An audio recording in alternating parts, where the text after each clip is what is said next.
கணவன் மனைவிக்குள்ள சிக்கல் வராமல் இருக்கிறதுக்கு அதில் சில வழிகளை சொல்லி கொடுத்துருக்குறாங்க.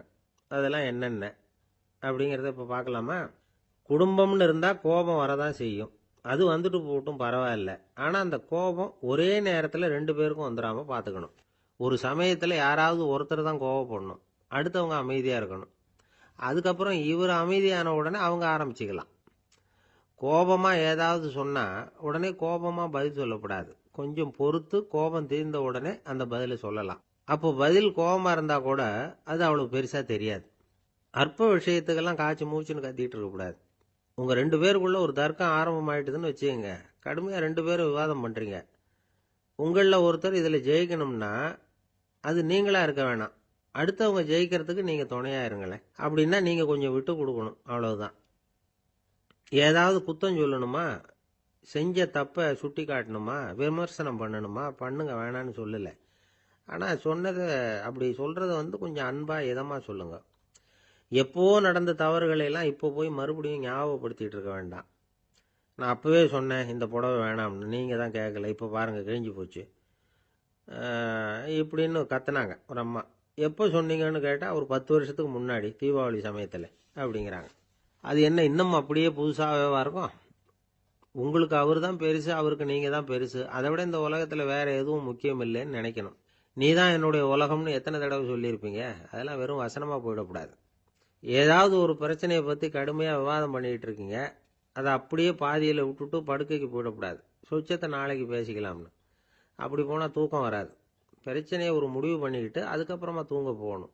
ஒரு நாளில் ஒரு தடவையாவது உங்கள் ஜோடியை பாராட்டி நல்ல விதமாக கனிவாக ஒரு வார்த்தை சொல்லணும் அப்படின்னு தீர்மானம் பண்ணீங்க. ஏதாவது தப்பு பண்ணிவிட்டீங்கன்னா பரவாயில்ல, அதை ஒத்துக்கிறதுக்கும் மன்னிப்பு கேட்கறதுக்கும் தயாராக இருக்கணும். அது ஒன்றும் கேவலம் கிடையாது.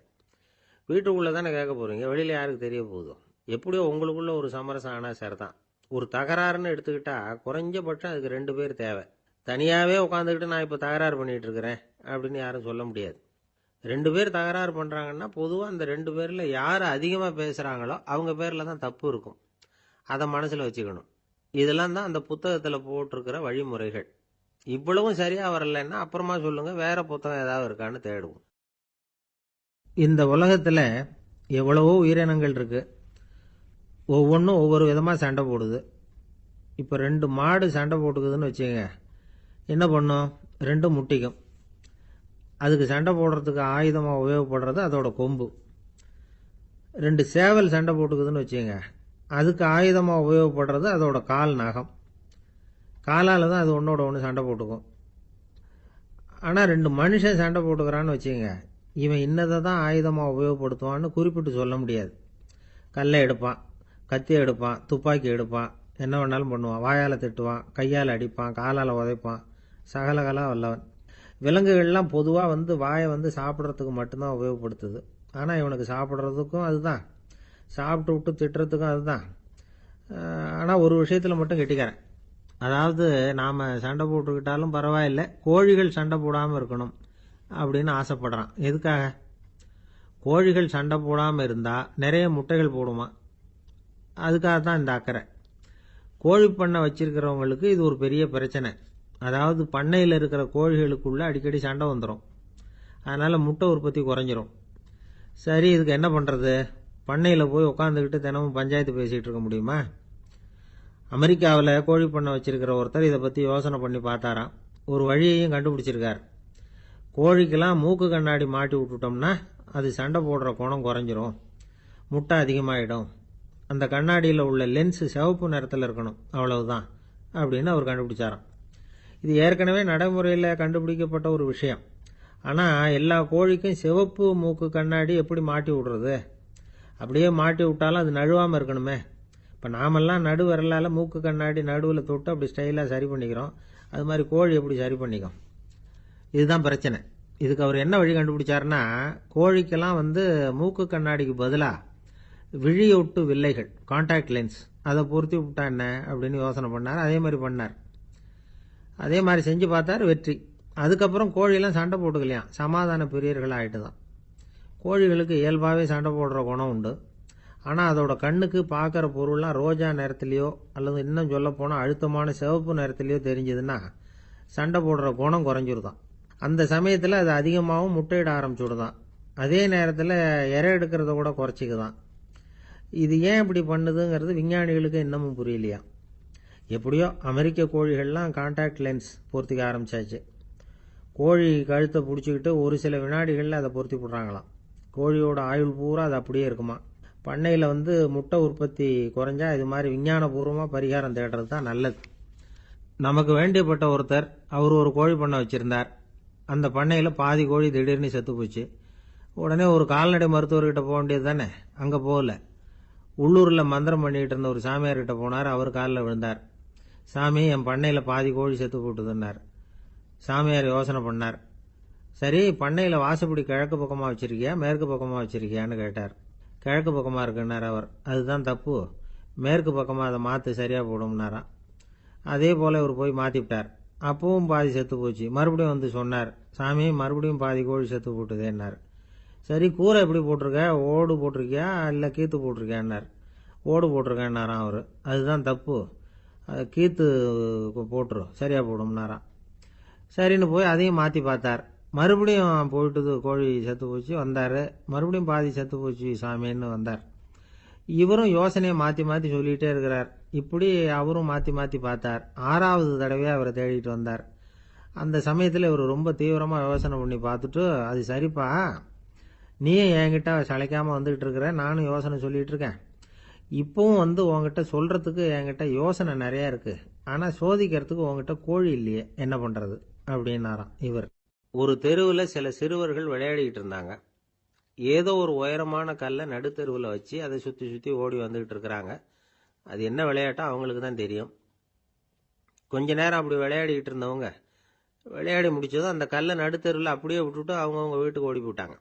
அதுக்கப்புறம் அந்த வழியாக 2 பெண்கள் பேசிக்கிட்டே வந்தாங்க. பேச்சு சுவாரஸ்யத்தில் நடுத்தெருவில் இருந்த அந்த கல்லை கவனிக்கல.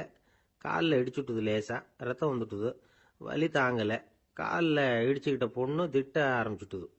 வர வர ஊர் உலகம் ரொம்ப கெட்டு போச்சு, யாருக்கும் பொறுப்பே கிடையாது பாரு, இப்படி நடுத்தருவில் பொறுப்பு இல்லாமல் இப்படி கல்லை போட்டு வச்சிருக்கிறாங்களே, இது நியாயமா அப்படின்னு சொல்லி இந்த சமூகத்தை கடுமையாக விமர்சனம் பண்ணிக்கிட்டு அவங்க போயிட்டாங்க. கொஞ்ச நேரம் கழித்து ஒரு வாலிபன் அந்த வழியாக வந்தான். அந்த கல்லை பார்த்தான், நின்னான். ஒரு நிமிஷம் யோசனை பண்ணான். என்ன பண்ணலாம்னு பார்த்தான். தன்னுடைய வீரத்தையும் பலத்தையும் காட்டணும்னு நினைச்சான். பின்னாடி போனான். அப்புறம் வேகமாக ஓடி ஒரு சின்ன ஹை ஜம்ப், அப்படியே துள்ளி குதிச்சான். துள்ளி குதிச்சு தாண்டி அந்த பக்கமாக போய் விழுந்தான். அப்படியே விசில் அடிச்சுக்கிட்டு அவன் பாட்டுக்கு நடந்து போகிறான். அடுத்தபடியாக ஒரு காதல் ஜோடி அந்த வழியாக வந்தது. நடுத்தெருவில் கல் கண்ணில் பட்டது. அவங்க 2 பேரும் ரொம்ப நெருக்கமாக சேர்ந்து வந்துக்கிட்டு இருக்கிறாங்க. நடுவில் கல் இருக்கிறதுனால கொஞ்ச நேரம் 2 பேரும் விலகி மறுபடியும் இந்த பக்கம் சேர்ந்து போகணும். கொஞ்ச நேரம் நாம் பிரிய வேண்டி இருக்குதே அப்படின்னு வருத்தத்தோட முணுமுணுத்துக்கிட்டே இந்த பக்கம் வந்தாங்க. அதுக்கப்புறம் வழக்கம் போல சேர்ந்து அவங்க பாட்டுக்கு எதிர்காலத்தை பற்றி கற்பனை பண்ணிக்கிட்டே போயிட்டாங்க. கடைசியாக அந்த வழியாக பார்வை இல்லாத ஒருத்தர் வந்துக்கிட்டு இருக்கார். அவர் கையில் வழக்கமாக வச்சிருக்கிற அந்த ஊன்றுகோல், கையில் இருக்கிற அந்த ஊன்றுகோலால் தனக்கு முன்னாடி அப்படியும் இப்படியும் அப்படியே தட்டிக்கிட்டு பார்த்துக்கிட்டே அவர் மெதுவாக நடந்து வந்துக்கிட்டு இருக்கிறார். வழியில் இருக்கிற அந்த கல் தட்டுப்பட்டுது. உடனே நடுத்தெருவில் ஒரு கல் இருக்குங்கிறத அவர் புரிஞ்சுக்கிட்டார். உடனே குனிஞ்சார். அந்த கல்லை தடவி பார்த்து எடுத்தார். தெரு ஓரமாக கொண்டுட்டு போய் போட்டார். அதுக்கப்புறம் அவர் பாட்டுக்கு அவர் வழியில் நடந்து போனார். இப்போ இதில் பல பேர் வந்தாங்க போனாங்க.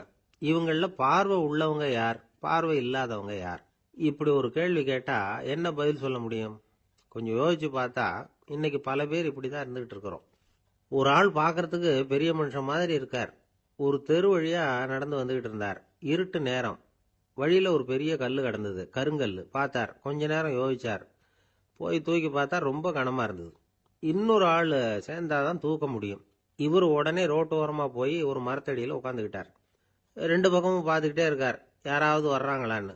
கொஞ்ச நேரத்தில் ஒருத்தர் வந்தார். இவருக்கு தெரிஞ்சவர். என்னங்க இந்த நேரத்தில் இங்கே உட்காந்துருக்குறீங்கன்னு கேட்டார் அவர். அதோ அந்த கருங்கல் அப்படின்னு சுட்டி காட்டினார்.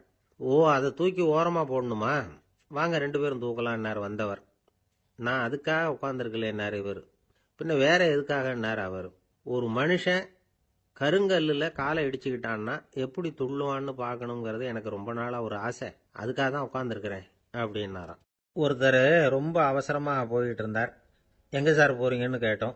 எனக்கு வேண்டியப்பட்ட ஒருத்தருக்கு குழந்தை பிறந்திருக்கிறதாக செய்தி வந்திருக்கு, அதுதான் ஆஸ்பத்திரிக்கு போயிட்டுருக்கேன், பார்த்துட்டு வரலாம்னு அப்படின்னார். அப்படின்னா கொஞ்சம் இப்படி உட்காருங்க அப்படின்னோம். சில விவரமெல்லாம் சொல்கிறேன் கேட்டுக்கிட்டு போங்க அப்படின்னோம். உட்காந்தார். அப்புறம் சொல்ல ஆரம்பித்தோம். புதுசாக பிறந்திருக்கிற ஒரு குழந்தைய பார்க்க போகிறதுன்னா அது சாதாரண விஷயம் இல்லை. அதில் ரொம்பவும் கவனமாக நடந்துக்கணும். புது குழந்தைக்கு நோய் சுலபமாக தொற்றும். முக்கியமாக காற்று மூலமாக பரவுகிற நோய்கள் சுலபமாக வந்துடும். அதனால் நமக்கு உடம்பு சரியில்லைன்னா குழந்தைய விட்டு கொஞ்சம் தள்ளியே இருக்கிறது தான் நல்லது. பெரியவங்களை பொறுத்த வரைக்கும் சாதாரணமாக உள்ள ஒரு கிருமி கூட குழந்தைய பொறுத்த வரைக்கும் ரொம்ப மோசமான ஒரு கிருமியாக இருக்கும். சில வெளிநாடுகளில் எப்படி தெரியுமா, பிறந்த குழந்தை தூங்கிக்கிட்டு இருக்கிற ஒரு ரூமுக்கு போகணும்னா போகிறவங்க முகமூடி போட்டுக்கணும், காலணிகளை மாற்றிக்கணும், அவ்வளவு சுத்தமாக உள்ளே போய் பார்த்துட்டு வரணும். பொதுவாக சில ஆஸ்பத்திரிகளில் பார்த்தீங்கன்னா பார்வையாளர்கள் நேரத்தில் விசிட்டிங் ஹவர்ஸ் தாயை விட்டு குழந்தைய தனியாக பிரித்து வச்சுருவாங்க. எதுக்குன்னு நினைக்கிறீங்க? அந்த நேரம் பல பேர் வருவாங்க போவாங்க. அவங்க கை கால் சுத்தமாக இருக்காது. சுத்தம் இல்லாத கைகள் மூலமாக கிருமிகள் பரவும். சுத்தம் இல்லாத கைன்னா மண்ணு தூசி படிஞ்சிருக்கிற கை மட்டும் தான் அர்த்தம் இல்லை. சாலையில் கையை வீசிக்கிட்டு நடந்து வர்றீங்க, குழந்தைய பொறுத்த வரைக்கும் அது கூட சுத்தம் இல்லாத கை தான். தாயை தவிர மற்றவங்க குழந்தைய தூக்காமல் பார்த்துக்கிறது நல்லது. தாய் கூட அளவோட கொஞ்சிறதோட நிறுத்திக்கணும். புதுசாக ஒரு குழந்தைய பெற்றிருக்கிற பொண்ணுக்கிட்ட மற்ற தாய்மார்கள் ஏதாவது சொல்லிக்கிட்டே இருப்பாங்க.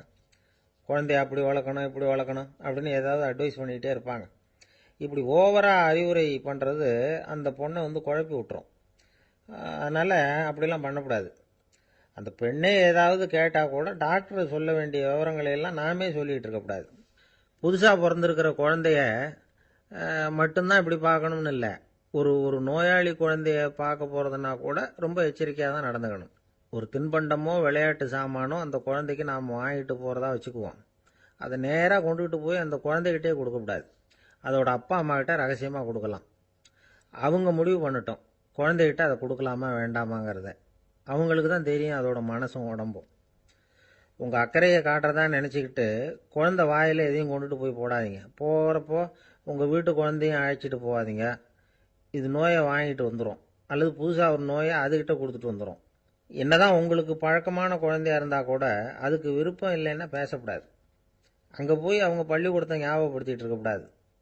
நோயில் இருக்கிறப்ப ஸ்கூலை பற்றி பேச அது விரும்பாது. ஆஸ்பத்திரியை விட்டு வெளியில் புறப்படுறப்போ குழந்தைகிட்ட சொல்லணும்னு அவசியம் இல்லை. அதோட அப்பா அம்மா கிட்ட சொல்லிவிட்டு புறப்பட்டா போதும். குழந்தை கோபிச்சிக்காது. சமூக சம்பிரதாயத்தை பற்றி அது கவலைப்படுறதில்ல. இப்படி எல்லா விவரமும் நம்ம எதிரில் உட்காந்துருந்தவங்க கிட்ட சொல்லி முடித்தோம். ரொம்ப நன்றி சார் அப்படின்னு சொல்லிவிட்டு அவர் புறப்பட்டார். குழந்தைங்க கொஞ்சம் வளர்கிற வரைக்கும் தான் நாம் எச்சரிக்கையாக இருக்கணும்னு இல்லை, வளர்ந்த பிறகு இன்னும் எச்சரிக்கையாக இருக்கணும். ஒரு பையன் பள்ளிக்கூடத்துலேருந்து திரும்பி வீட்டுக்கு வந்தான். முகம் பூரா நகத்தால் கீறி இருந்தது.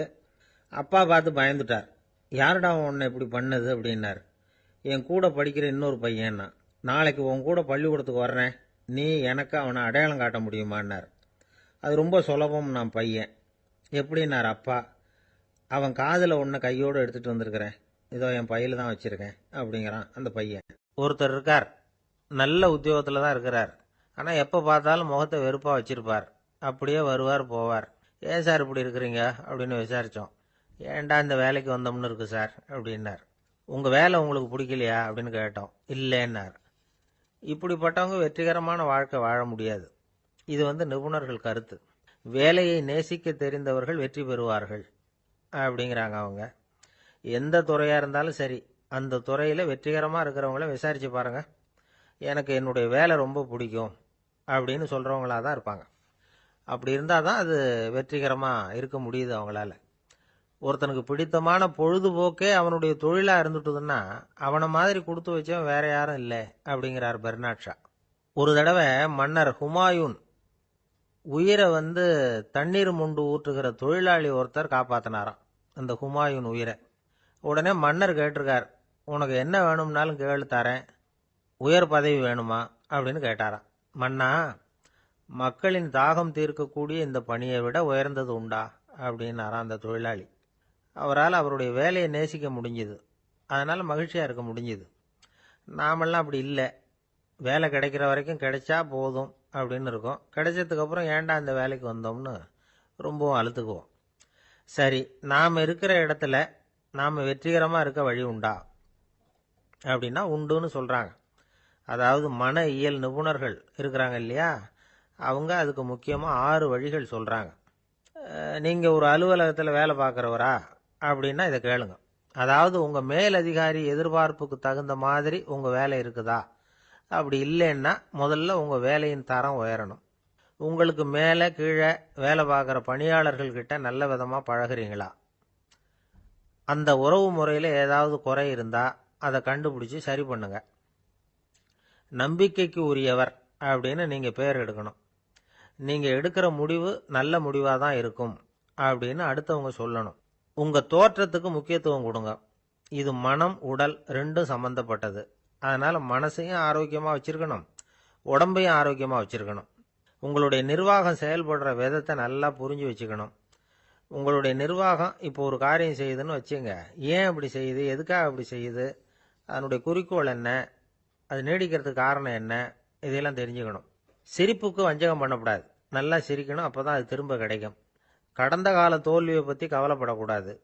முதலாளி விருப்பம் தெரிஞ்சு நடந்துக்கிறது நல்லது தான். அதுக்காக காக்கா பிடிக்கணுங்கிற அவசியம் இல்லை. உங்களுக்கு ஒரு பொறுப்பான வேலை கிடைக்குது, உடனே சத்தம் குழப்பம் அப்படின்னு சூழ்நிலையை இறுக்கமாக ஆக்கிடக்கூடாது. எந்த சூழலையும் இயல்பாக கையாளக்கூடியவர் அப்படிங்கிறத காட்டணும். இதெல்லாம் உங்கள் துறையில் நீங்கள் வெற்றி பெற நிபுணர்கள் சொல்கிற யோசனைகள். இவ்வளவு விவரமும் சொல்லிவிட்டு ஒருத்தரை பார்த்து கேட்டோம், இப்போ சொல்லுங்க, நீங்கள் செய்கிற வேலை உங்களுக்கு பிடிச்சிருக்குதா அப்படின்னோம். ரொம்ப ரொம்ப பிடிச்சிருக்குது அப்படின்னார். சரி, என்ன செஞ்சிட்டு இருக்கிறீங்க அப்படின்னு கேட்டோம்.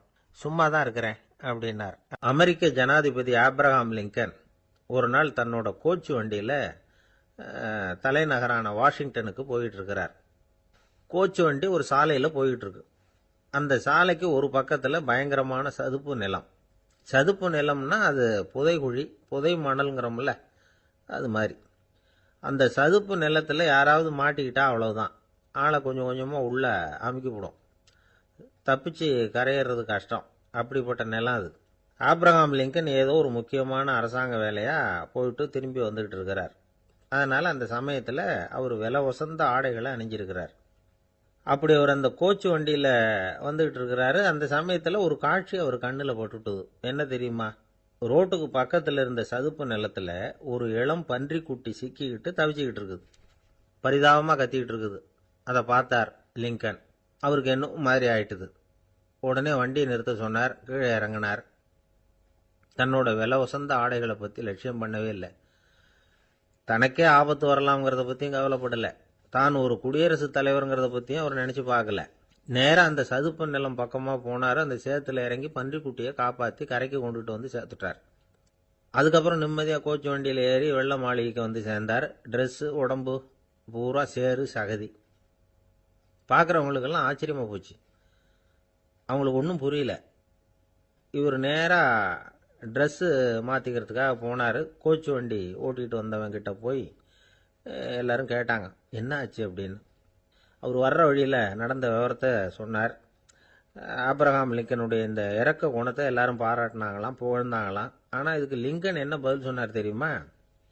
தயவு பண்ணி இந்த புகழ்ச்சியான பேச்சையெல்லாம் ஒதுக்குங்க, அதெல்லாம் வேணாம். அந்த சின்ன பிராணி சகதியில் மாட்டிக்கிட்டு துடிச்சிக்கிட்டு இருந்தது, அதை பார்த்தேன். உடனே என்னுடைய இதயத்தில் ஒரு முள்ளு தைச்சது மாதிரி ஒரு உணர்வு. அந்த முள்ளை பிடுங்கி எறிஞ்சேன், அவ்வளவுதான். உண்மையில் அந்த பிராணிக்கு நான் உதவினேங்கிறத விட எனக்கு ஏற்பட்ட இன்னலை போக்கிட்டேன் அப்படிங்கிறது தான் உண்மை. அதுதான் பொருத்தம். அப்படி இருக்கிறப்போ இதில் புகழறதுக்கு என்ன இருக்குது அப்படின்னாரு ஆப்ரஹாம் லிங்கன். எவ்வளவு யதார்த்தமான வார்த்தைகள் பாருங்க. இந்த காலத்தில் நம்மளையும் பல பேர் அப்படி உண்டு. நீச்சல் தெரியாத ஒரு ஆள் தண்ணியில் இறங்கிட்டான். தண்ணி ஆழம்ங்கிறது அப்புறமா தான் தெரிஞ்சுது. தத்தளிக்க ஆரம்பிச்சுட்டான். வாழ் வாழ்னு கத்துறான். கரையில் நின்றுட்டு இருந்த ஒருத்தர் இதை பார்த்தார். உடனே அவருக்கு இதயத்தில் முள்ளு தைச்சது மாதிரி ஒரு உணர்வு. உடனே குபீர்னு தண்ணியில் பாஞ்சார். அவரை காப்பாற்றி கரைக்கு கொண்டுட்டு வந்து சேர்த்தார். இதை பார்த்துக்கிட்டு இருந்த இன்னொருத்தர் காப்பாற்றின அந்த ஆளை பாராட்டி புகழ்ந்தார். என்ன புகழாதீங்க சார் அப்படின்னார் அவர். ஏன்னு கேட்டார் இவர். நான் அந்த ஆளை ஏன் காப்பாற்றினேன் தெரியுமா? அவன் நேற்றுக்கு என்கிட்ட 300 ரூபா கடன் வாங்கியிருக்கிறான். இவன் தண்ணியில் போட்டான்னா நான் கொடுத்த கடனும் தண்ணியில் போடும். அதனால தான் விழுந்து காப்பாற்றினேன் அப்படின்னா அந்த ஆள். அன்பா இருக்கணும்னு அநேக பெரியவங்க சொல்லியிருக்கிறாங்க. நாமளும் அதை கேட்டுட்டு அன்பு காட்டுறதுக்கு தயாரா தான் இருக்கிறோம். அதை வாங்கறதுக்கு தான் ஆளை காணும். இருந்தாலும் அன்புல எத்தனையோ வகை உண்டு. அதை சரியா புரிஞ்சுக்கிட்டு அதுக்கப்புறம் அன்பு காட்ட ஆரம்பிக்கணும். வகையை புரிஞ்சுக்காம அன்பு காட்டினா வம்புல மாட்டிக்க வேண்டியதுதான். அன்புன்னா சாதாரணமா நினைச்சு விடாதீங்க. அதுல எவ்வளவு விதம் தெரியுமா? இரக்கம், கருணை, காருண்யம், பந்துத்துவம், பட்சம், பாசம், நேசம், விசுவாசம், அபிமானம், காதல், பக்தி, இப்படி பல விதமா அதை பத்தி சொல்லி வச்சிருக்கிறாங்க பெரியவங்க. இந்த வார்த்தைகள் எல்லாம் நாம கேள்விப்பட்டதுதான். இருந்தாலும் அதுகளுக்குள்ள என்ன வித்தியாசம்னு கேட்டா சரியா சொல்ல தெரியாது. அதனால இந்த வார்த்தைகளுக்கெல்லாம் பெரியவங்க என்ன விளக்கம் சொல்றாங்கன்னு இப்ப பார்க்கலாம். எளியவர்கள் மேல செலுத்துற அன்பு இருக்கு பாருங்க, அதுக்கு இரக்கம்னு பேரு. அறிவு பலம், சரீர பலம், இது ரெண்டும் இல்லாதவங்க மேல, அதாவது வலிமையற்றவர்கள் மேல செலுத்துற அன்பு இருக்கு பாருங்க, அதுதான் கருணை. எறும்புல இருந்து யானை வரைக்கும் சகல ஜீவராசிகள் மேலேயும் காட்டுற அன்புக்கு காருண்யம்னு பேரு, ஜீவகாருண்யம். சிவி சக்கரவர்த்தி காட்டின அன்பு இந்த ரகம். உறவினர்கள், சொந்தக்காரங்க, அவங்க வசதியா இருந்தாலும் வறுமையில இருந்தாலும் வித்தியாசம் இல்லாம காட்டுற அன்பு இருக்கு பாருங்க, அதுக்கு பேரு பந்துத்துவம். ஒரு எஜமானன் வேலையாள்கிட்ட காட்டுற அன்பு இருக்கு பாருங்க, அதுக்கு பேரு தான் பட்சம். அவனும் தன்னை மாதிரி மனுஷன்தாங்கிற நினைப்பு வேணும். ஒரு தாய் தன்னுடைய குழந்தை மேல, ஒரு குழந்தை தன்னுடைய தாய் மேல செலுத்துற அன்புக்கு பாசம்னு பேரு. ஈருடல் ஓர் உயிர்னு நினைக்கிறது இது. ராமரும் கௌசலையும் இதுக்கு உதாரணம். தம்மை ஒத்த நண்பர்கள் கிட்ட செலுத்துற அன்புக்கு நேசம்னு பேரு. வயசு, செல்வம், அந்தஸ்து, இந்த வித்தியாசமெல்லாம் பார்க்காம அவங்க சுக துக்கத்துல சமபங்கு எடுத்துக்கிறது இது.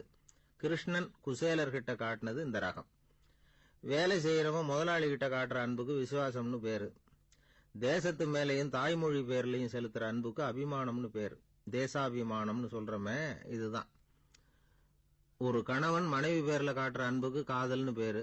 கடவுள் பேர்ல செலுத்துற அன்புக்கு பக்தின்னு பேரு. இப்படி அன்புல பல ரகம் இருக்கிறப்போ அதுல உள்ள வித்தியாசம் தெரியாம இடம் மாத்தி அன்பு காட்டினா இடைஞ்சல் தான். சரி, இந்த அன்பை பத்தி விஞ்ஞானம் என்ன சொல்லுது தெரியுமா? இதயத்தை பாதுகாக்கிறதுக்கு முக்கியமா தேவைப்படுற ஒண்ணு இந்த அன்புதான்னு சொல்லுது. நெதர்லாந்து விஞ்ஞானிகள் இதை ஆராய்ச்சி பண்ணியே கண்டுபிடிச்சிருக்கிறாங்க. கொஞ்சம் முயல் குட்டிகளை 2 பிரிவா பிரிச்சாங்க. 2 குரூப்புக்கும் கொழுப்பு அதிகமா உள்ள ஆகாரத்தையே கொடுத்துட்டு வந்தாங்க. ஆனா ஒரு குரூப்புக்கு வெறுமன ஆகாரத்தை கொடுத்ததோட சரி, இன்னொரு குரூப் முயல்களுக்கு ஆகாரம் கொடுத்ததோட நிறுத்திக்கல. அதுக்கு முன்னாடி கூண்டுகளை திறந்து விட்டு முயல்களை கொஞ்ச நேரம் எடுத்து கொஞ்சி விட்டு அதுக்கப்புறமா ஆகாரம் கொடுத்தாராம் ஆராய்ச்சியாளர். இந்த குரூப்புக்கு இதய பாதிப்பு 60% குறைச்சலா இருந்துதான். சில நோயாளிகளுக்கு ஹார்ட் அட்டாக் வந்தாலும் அதை தாங்கிக்கிட்டு குணமாகிற சக்தி அதிகமா இருக்குது. இது எப்படின்னு ஆராய்ச்சி பண்ணி பார்த்திருக்கிறாங்க. அவங்க எல்லாம் மனைவி தன் பேர்ல ரொம்ப அன்பா இருக்கிறதாக நினைக்கிறவங்களா இருக்கிறாங்களாம். இதய நோயாளிகள் பல பேரை சந்திச்சு இதய நோய் ஏற்பட என்ன காரணம்னு கேட்டிருக்கிறாங்க. அவங்க சொன்ன காரணம்லாம் சாப்பாடு சம்பந்தமா இல்லையா, மனைவி அன்பா இல்ல, இப்படிப்பட்ட காரணத்தை தான் சொல்றாங்களாம். அதனால இதயத்தை பாதுகாக்கணும்னு நினைக்கிறவங்க அடுத்தவங்க அன்பா இருக்கிறது மாதிரி பாத்துக்குங்க, அதுதான் முக்கியம். ஒருத்தர் முகம் பூரா பிளாஸ்டரி போட்டுக்கிட்டு வந்தார். ரொம்ப கோபமா, என்னங்க ஆச்சுன்னு விசாரிச்சேன். எல்லாம் உங்களால தான் சார்னார். விவரமா சொல்லுங்களேன். என்ன, உங்க தகவலை கேட்டுட்டு ஒரு பூனைக்குட்டியை கையில எடுத்தேன், அன்பா அதை தடவி கொடுக்கறதுக்காக. ஆனா அது முந்திக்கிட்டது, அது என் முகத்தை தடவி கொடுத்துட்டுது, முகம் பூரா நகை கீறல், அதுதான் இப்படி அப்படின்னார். அன்புல அறிவு சேராததுனால வந்த அள்ள அள்ள குறையாதது அட்சய பாத்திரம், அது நமக்கு தெரியும், கேள்விப்பட்டிருக்கிறோம். ஆனா போட போட நிரம்பாத ஒரு பாத்திரம் உண்டு. அது என்ன தெரியுமா? நம்மள பல பேர்கிட்ட அந்த பாத்திரம் உண்டு. அதுதான் பேராசை அப்படிங்கிற பாத்திரம். அதை நிறைவு செய்யவே முடியாது. பேராசையை பத்தி சுஃபி இலக்கியத்துல ஒரு பிரபலமான கதை உண்டாம். அதை ஒரு பெரியவர் எடுத்து சொல்லியிருக்கிறார். ஒரு மன்னர் நகர்வலம் போயிட்டு இருக்கார். ஒரு பிச்சைக்காரன் மன்னர் எதிரில் வரான். பிச்சை போடுங்கிறான். என்னுடைய அமைதியை கெடுக்காதே போங்கிறார் மன்னர். அவன் சிரிக்கிறான். அரசே, உங்களுடைய அமைதி கெடக்கூடிய நிலையில் இருந்தா அதுக்கு பேர் அமைதியே கிடையாது அப்படின்னு. எதிரில் நிக்கிறது வெறும் பிச்சைக்காரன் இல்லை, யோகி அப்படிங்கிறத மன்னர் புரிஞ்சுக்கிட்டார். துறவியே, உங்களுக்கு என்ன வேணும்னாலும் கேளுங்க, கொடுக்குறேன்னாராம். அந்த துறவி மறுபடியும் சிரிக்கிறார். அரசே, உங்களால முடியாததையெல்லாம் கொடுக்க முடியும்னு சத்தியம் செய்யாதீங்க அப்படின்னார். மன்னருக்கு கோபம் வந்துட்டுது. என்ன இவர் இப்படி சொல்றாரு அப்படின்னு நினைச்சார். நகர்வலத்தை பாதியிலேயே நிறுத்தினார். வாங்க அரண்மனைக்குன்னார். துறவியை அழைச்சிக்கிட்டு அரண்மனைக்கு வந்துட்டார். துறவி தன்கிட்ட இருந்த பிச்சை பாத்திரத்தை நீட்டினார். இது நிறைய எனக்கு பொற்காசுகள் வேணும் அப்படின்னாராம். அவ்வளவுதானா, இது ஒரு பெரிய காரியமா அப்படின்னு கையை தட்டினாராம் மன்னர். ஒரு பெரிய தாம்பாளம் நிறைய பொற்காசுகள் வந்து சேர்ந்தது. அதை அள்ளி போட்டார். போட போட அந்த பிச்சை பாத்திரம் நிரம்பவே இல்லை. பொற்காசுகள் போட போட அவ்வளவையும் உள்ள வாங்கிக்கிட்டே இருக்குது. அரசாங்க கஜானாவே காலி ஆயிட்டுது. மூட்டை மூட்டையா பொற்காசுகளை கொட்டி பார்த்துட்டாங்க. அது முழுங்கிக்கிட்டே இருக்குது. கடைசி வரைக்கும் அந்த பிச்சை பாத்திரம் வந்து நிரம்பவே இல்லை. அரசர்கிட்ட இருந்த கர்வம் போயிட்டுது. அப்படியே பொத்துன்னு துறவி காலில் விழுந்தார். அப்போ அந்த துறவி சொன்னாராம், மன்னா, இந்த பிச்சை பாத்திரத்தை உங்களால மட்டும் இல்லை, வேற யாராலையும் நிரப்ப முடியாது. அதுக்கு என்ன காரணம்னா, இது வந்து சாதாரண பிச்சை பாத்திரம் இல்லை, பேராசைகளோட வாழ்ந்து செத்துப்போன ஒரு மனிதனின் மண்டை ஓடுது அப்படின்னாராம். பாருங்க, இதுதான் அந்த சுஃபி இலக்கிய கதை. செத்த பிறகும் நிறைவு இல்லைன்னா அது எப்பேற்பட்ட பேராசையா இருக்கும்னு யோசிச்சு பார்த்துங்க. நம்மால் ஒருத்தர் கல்யாணம் பண்ணிக்க பொண்ணு பார்த்துக்கிட்டு இருந்தார்.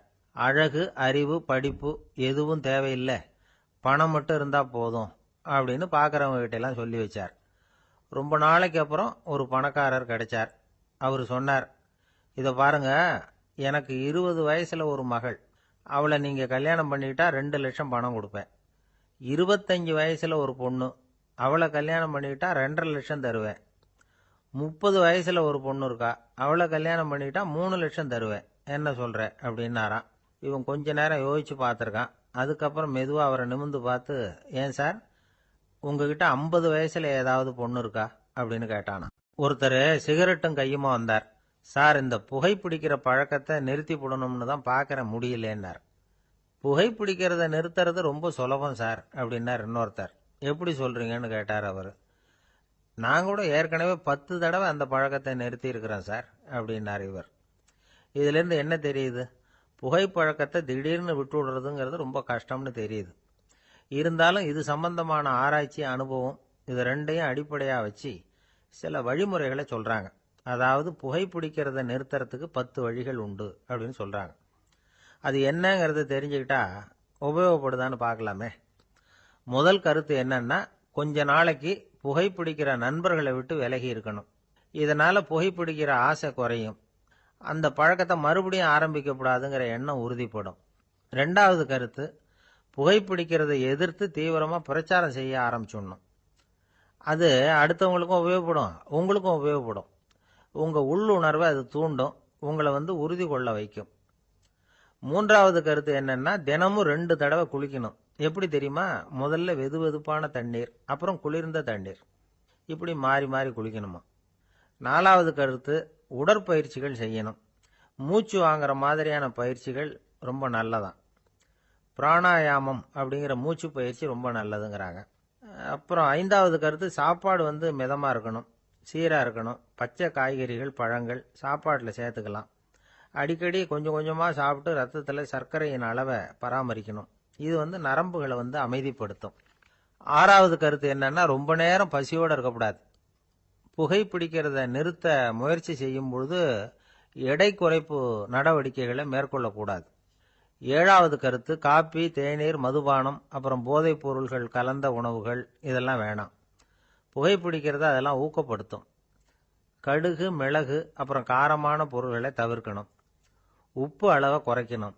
தினமும் 10 குவளை தண்ணீராவது குடிக்கணும். வெறும் தண்ணி புகைப்பிடிக்கிற ஆவலை வந்து தணிக்குதான். 8வது கருத்து, கையில் வந்து சிகரெட்டு, புகையில ஏதாவது இருந்தால் உடனே தூக்கி எறிஞ்சிருங்க. அது கையில் இருக்கிற வரைக்கும் புகைப்பிடிக்கிற ஆசை வந்துக்கிட்டே இருக்கும். 9வது கருத்து என்னன்னா, இறை நம்பிக்கை உள்ளவங்க புகைப்பிடிக்கிற எண்ணம் வர்றப்போவெல்லாம் பிரார்த்தனை செய்ய ஆரம்பிச்சுடலாம். 10வது கருத்து, உங்களுக்கு ரொம்பவும் வேண்டியவங்க யாரோ அவங்க கிட்ட எல்லாம் நீங்க புகைப்பிடிக்கிறத நிறுத்தி விட்டதா சொல்லிவிடுங்க. இந்த 10 வழிகளையும் கடைபிடிக்க ஆரம்பிச்சுட்டா புகைப்பிடிக்கும் பழக்கத்தை நிறுத்தி விடலாம் அப்படின்னு சொல்றாங்க அனுபவப்பட்டவங்க. முயற்சி பண்ணி பார்க்கலாம். ஒரு முக்கியமான இடத்துல நின்றுகிட்டு இருந்தார் ஒருத்தர். அங்க வந்த இன்னொருத்தர், ஏன் சார், இந்த இடத்துல சிகரெட் பிடிக்கலாமா அப்படின்னு அனுமதி கேட்டார். இந்த இடத்துல சிகரெட் பிடிக்க கூடாதுங்க அப்படின்னாரு இவர். நீங்க இப்படி சொல்றீங்க, ஆனா இந்த இடத்துல கீழே நிறைய சிகரெட் துண்டுகள் கிடக்குதே, அவங்கெல்லாம் யாரு? அவங்கெல்லாம் உங்க மாதிரி என்கிட்ட அனுமதி கேட்காதவங்க அப்படின்னாராம் இவர். என்னுடைய நண்பர் ஒருத்தர் ஆழ்ந்த சிந்தனையில் இருந்தார். என்ன யோசனை பண்ணுறீங்கன்னு கேட்டேன். தலைவர் ஆகணும்னு பார்க்குறேன், அதுதான் என்ன வழின்னு யோசிச்சுக்கிட்டு இருக்கேன்னார். நான் கூட அது மாதிரி யோசித்து பார்த்தேன். அதுக்கப்புறம் அந்த யோசனையை கை விட்டுட்டேன் அப்படின்னோம். ஏன்னு கேட்டார். அதுக்கான தகுதிகள் நமக்கு இல்லைங்கிறது புரியுது. அது நமக்கு புரியறத விட நம்ம விட மற்றவங்களுக்கு நல்லா புரிஞ்சு போச்சு. அதனால் பேசாமல் கம்முன்னு இருந்துடுறது தான் நல்லது அப்படின்னோம். தலைவர் ஆகிறதுக்கு தகுதிகள் வேற உண்டோ அப்படின்னு கேட்டார். அவர் யதார்த்தமாக தான் கேட்குறார். நாங்கள் உடனே எங்ககிட்ட இருந்த ஒரு புஸ்தகத்தை எடுத்து அவர்கிட்ட கொடுத்தோம். படித்து பாருங்கன்னு. தலைவர் ஆகிறதுக்கு என்ன வழி அப்படிங்கிறத பற்றி அதில் போட்டிருக்கிறாங்க. முதல் வழி என்ன தெரியுமா? ஒரு 4 பேர் முன்னாடி இல்லைன்னா ஒரு கூட்டத்துக்கு முன்னாடி நீங்கள் பேச போகிறீங்க. அப்போ எப்படி ஆரம்பிக்கணும்னா, உண்மையான புகழ்ச்சி, நேர்மையான பாராட்டு, இதோடு ஆரம்பிக்கணும். எடுத்ததுமே அது சரியில்லை இது சரியில்லைன்னு பேசிகிட்டு இருக்கக்கூடாது. மக்களை பார்த்து நீங்கள் தான் தப்பு பண்ணிவிட்டீங்க அப்படின்னு நேரடியாக சொல்லக்கூடாது. தவறு இருந்தாலும் அதை மறைமுகமாக ஏதாவது கதை சொல்லி அதிலிருந்து அவங்க புரிஞ்சுக்கிற மாதிரி செய்யணும். அடுத்தவங்க பண்ண தப்பு என்னன்னு அலசறதுக்கு முன்னாடி நீங்கள் பண்ணின தப்பு என்னங்கிறத பற்றியே பேசுங்க. எதுக்கும் நேரடியாக உத்தரவு போட்டுக்கிட்டு இருக்கக்கூடாது.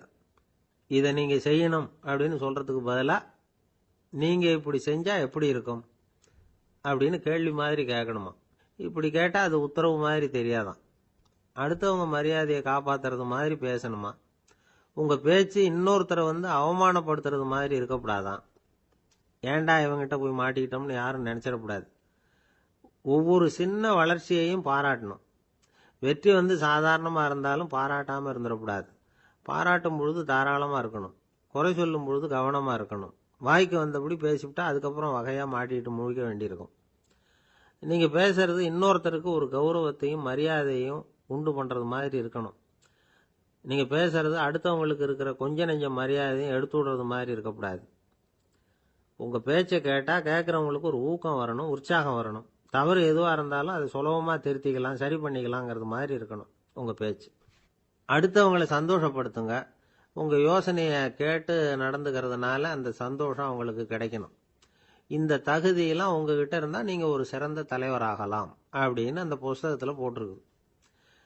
இந்த காலத்தில் தலைவர் ஆகிறதுக்கு வேற சில தகுதிகள்லாம் கூட தேவைப்படுது. ஒரு புள்ள தன்னுடைய அப்பா கிட்ட, அப்பா உன்ன மாதிரியே நானும் அரசியலில் சேரணும், தலைவர் ஆகணும்னு ஆசைப்படுறேன், இன்னையிலேருந்து எனக்கு அரசியல் பாடம் கற்றுக் கொடு அப்படின்னு கேட்டிருக்கான். அவரும் சரின்னு சொல்லிவிட்டு ஒரு பெரிய ஏணியை எடுத்துகிட்டு வந்தாராம். ஒரு செவுத்தில் சாத்தினார். இந்த ஏணியில் ஏறி உயர போய் அங்கே பரன் மேலே இருக்கிற ஒரு புத்தகத்தை எடுத்துகிட்டு வாடான் இருக்கார். மகனை பார்த்து, அப்பா ஏணி ரொம்ப உயரமாக இருக்குது, நீ ஜாக்கிரதையாக இதை பிடிச்சிக்கோ, நான் ஏறி போகிறேன் அப்படின்னு நான் பையன். பயப்படாத, நான் பார்த்துக்கிறேன்னார் அப்பா. பையன் ஏணியில் ஏறினா உச்சிக்கு போனதும் அப்பா கையை எடுத்துட்டார். ஏணி அப்படியே சரிஞ்சுட்டுது. பையன் பொத்துன்னு கீழே விழுந்துட்டான். இடுப்பை பிடிச்சிக்கிட்டே எழுந்திரிச்சான். என்னப்பா இது, இப்படி என்னை ஏற விட்டுட்டு கையை விட்டுட்டியே, இப்படி கை விடலாமா அப்படின்னு கத்தியிருக்கான். அப்பா நிதானமாக சொன்னாராம், அவசரப்படாதேப்பா, அரசியலில் இதுதான் முதல் பாடம், பெத்த அப்பனா இருந்தாலும் அவனை நம்பாதே அப்படின்னு உபதேசம் பண்ணார். அவர் ஒரு பெரிய குடும்பத்தில் பிறந்தவர். இருக்கிற சொத்துக்கள் எல்லாத்தையும் வாரி வழங்கிவிட்டு காட்டுக்கு புறப்பட்டார் தவம் செய்யறதுக்காக. இருந்தது பூராவும் கொடுத்துட்டார். இனிமே எதுவுமே இல்லை கொடுக்கறதுக்கு. அப்போ கடைசியா ஒருத்தன் கையை நீட்டினான். ஐயா ஏதாவது கொடுங்கன்னா. அவர் பார்த்தார். கட்டியிருக்கிற வேட்டியை தவிர வேற எதுவுமே இல்லை. 8 முழம் பட்டு வேட்டி, ஜரிகை கரையோடு இருக்குது. கடைசியா அதை தான் எடுத்து கட்டிக்கிட்டு அவர் புறப்பட்டுக்கிட்டு இருக்கிறார். அவர் பார்த்தார், எதிரில் அவன் பரிதாபமாக நின்றுட்டு இருக்கிறான். அந்த 8 முழ வேட்டியை 2ஆ கிழிச்சார். 4 முழத்தை அவங்ககிட்ட கொடுத்துட்டு மீதி 4 முழத்தை தன்னுடைய இடுப்பில் கட்டிக்கிட்டு அவர் காட்டுக்கு போயிட்டார். இவன் என்ன பண்ணான் தெரியுமா? கையில் கிடைச்ச 4 முழத்தை எடுத்துக்கிட்டு கடை வீதிக்கு போனான். பழைய பட்டு வேட்டி ஜருகை இதெல்லாம் விலைக்கு வாங்குற வணிகர் ஒருத்தர் இருந்தார். அவர்கிட்ட போனான். இதை விலைக்கு எடுத்துக்கிறீங்களான்னு கேட்டான். அவர் வாங்கி பார்த்தார். ஆஹா, ரொம்ப அருமையான வேட்டி, விலை ஒசந்த ஜருகை, இது ஏது உனக்குன்னு கேட்டார். அவன் நடந்ததை சொன்னான். அப்படின்னா ஒன்று செய், இந்த வேட்டியோட இன்னொரு பாதியையும் மெதுவாக வாங்கிட்டு வந்துரு, உனக்கு நிறைய பணம் தரேன் அப்படின்னார் அந்த வணிகர். இவன் கொஞ்சம் யோசனை பண்ணி பார்த்தான். கொஞ்சம் இருங்க, அதை வந்துவிடுறேன் அப்படின்னு சொல்லிவிட்டு நேராக காட்டுக்கு போனான். அவர் எங்கே இருக்காருன்னு தேடி கண்டுபிடிச்சான். அவர் ஒரு இடத்துல தவக்கோலத்தில் இருக்கிறார். கட்டியிருந்த இடைவேட்டியும் அவரை அறியாமலே நழுவி கீழே விழுந்து கிடக்குது. இவனுக்கு ரொம்ப வசதியா போச்சு. அவரை கேட்க வேண்டிய அவசியமே இல்லை. மெதுவா சத்தம் போடாம அடிமேல அடி வச்சு நெருங்கினான்.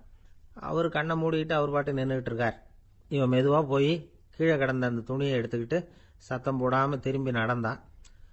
அப்படி கொஞ்ச தூரம் நடந்திருப்பான். அப்படி ஓட ஆரம்பிக்கிற சமயத்தில் அவன் காலில் கீழே கிடந்த முள்ளு ஒன்று நறுக்குன்னு தச்சு விட்டுது. வலி தாங்க முடியாம அம்மான்னு கத்திவிட்டான். இந்த சத்தத்தினால கண்ணை மூடி நின்றுகிட்டு இருந்த அவர் தவம் கலைஞ்சுது. மெதுவா கண்ணை திறந்து பார்க்கறார். தன் இடையில இருந்த வேட்டி அவன் கையில் இருக்கு. இப்போ அவர் நினைக்கிறாராம், இந்த வேட்டி மேல நான் வச்ச ஆசை அல்லவா அவனை திருடன் ஆக்கிவிட்டுது அப்படின்னு நினைச்சாராம். இது எப்பேற்பட்ட மனநிலைங்கிறத கொஞ்சம் யோசிச்சு பாருங்க. தான் ஒரு பொருள் மேல வைத்த பற்று இன்னொரு மனிதன் திருடனா ஆகிறதுக்கு காரணமா ஆயிட்டுதே அப்படின்னு நினைக்கிறார். அப்படி நினைச்ச அவர் யார் தெரியுமா? அவர் தான் மகாவீரர். இழந்துட்டேங்கிறிய, நீ என்னத்தை கொண்டு வந்த இங்க இழக்கிறதுக்கு? நீ என்னத்தை உண்டாக்குன இது அழிஞ்சுட்டுதுன்னு சொல்றதுக்கு? இது அவருடைய சிந்தனை. இன்னைக்கு நம்ம சிந்தனையெல்லாம் வேற மாதிரி இருக்குது. ஒருத்தன் நடுத்தெருவில் உட்காந்து அழுதுகிட்டு இருந்தான். அந்த வழியா வந்தவர் கேட்டார், ஏன்ப்பா அழற அப்படின்னு கேட்டார். 5 ரூபா சார், இந்த இடத்துல விழுந்துட்டுது, ரொம்ப நேரமா தேடுறேன், கிடைக்காது போல இருக்கு அப்படின்னா. எப்போ தொலைஞ்சுது அப்படின்னு கேட்டார். அது எனக்கு தெரியாது சார், பணத்தை தொலைச்சவன் தேடி பார்த்துட்டு போயிட்டான், நான் அவனுக்கு பின்னாடி தேட வந்தவன் அப்படின்னு சொல்லிவிட்டு மறுபடியும் தேட ஆரம்பிச்சான். ஒரு பெரியவர்கிட்ட பேசிக்கிட்டு இருந்தேன். அவரு என்கிட்ட ஒரு கேள்வி கேட்டார். திருடர்கள் எத்தனை வகை தெரியுமா உனக்கு அப்படின்னார். இதுதான் அவர் கேட்ட கேள்வி. எதுக்காக என்ன பார்த்து அந்த கேள்வி கேட்டாரு தெரியல. இருந்தாலும் நான் அவருக்கு பதில் சொன்னேன். திருடர்கள்ல எத்தனையோ வகை உண்டுங்க. கார் திருடன், சைக்கிள் திருடன், முகமூடி திருடன், எப்படி சொல்லிட்டே போலாம். இருந்தாலும் என்னுடைய சிற்றறிவுக்கு எட்டின வரையில திருடர்களை 2 வகையா பிரிக்கலாம் அப்படின்னு நினைக்கிறேன். ஒன்னு ராத்திரில திருடுற திருடன், இன்னொருத்தன் பகல்ல திருடுற திருடன். அதாவது பகல் திருடன், ராத்திரி திருடன் அப்படின்னு பெரியவர் சிரிச்சார். என்ன சிரிக்கிறீங்களே? என்ன கள்வர்கள் 4 வகை அப்படின்னு ஆரம்பிச்சார். எப்படின்னு கேட்டேன். சாப்பாட்டுக்கு இல்லாம திருடுறாங்க பாருங்க, அது ஒரு வகையாம். சாப்பாட்டுக்கு இருந்தும் திருடுறாங்க பாருங்க, அது ஒரு வகையாம். இதை தவிர இன்னும் ஒரு 2 வகை திருட்டு உண்டு. அது என்னன்னா, ஆண்டவன் கிட்ட இருந்து நாம திருடுற திருட்டு, இன்னொன்னு என்னன்னா நம்ம கிட்ட இருந்து ஆண்டவன் திருடுற திருட்டு அப்படின்னார். எனக்கு ஒன்றும் புரியல. என்ன சார் இது, ஆண்டவனையே திருடன்னு சொல்றீங்களே அப்படின்னு ஆச்சரியமா. ஆமாங்க, ஆண்டவனை கள்வன்னு சொல்றது இல்லையா? காஞ்சிபுரத்துக்கு பக்கத்துல திருக்கார்வனம் அப்படின்னு ஒரு ஊர் இருக்கு. அங்க உள்ள பெருமாளுக்கு கள்வர்னு தான் பேரு. அது மட்டும் இல்ல, திருமங்கையாழ்வார் தம்முடைய திரு நெடுந்தாண்டகத்துல கார்வனத்துள்ளாய் கல்வா அப்படின்னு தான் அழைக்கிறார் அப்படின்னு நிறைய உதாரணம்லாம் சொல்ல ஆரம்பிச்சார். அதுக்கப்புறம் அவர்கிட்ட பேசி நான் புரிஞ்சுக்கிட்ட விவரங்களை தான் நான் இப்போ உங்ககிட்ட சொல்ல போறது. அதாவது அவர் சொன்ன முதல் வகை திருடர்கள் சாப்பாட்டுக்கு இல்லாம திருடுறவங்க. இவங்களை திருத்தி போடலாம்.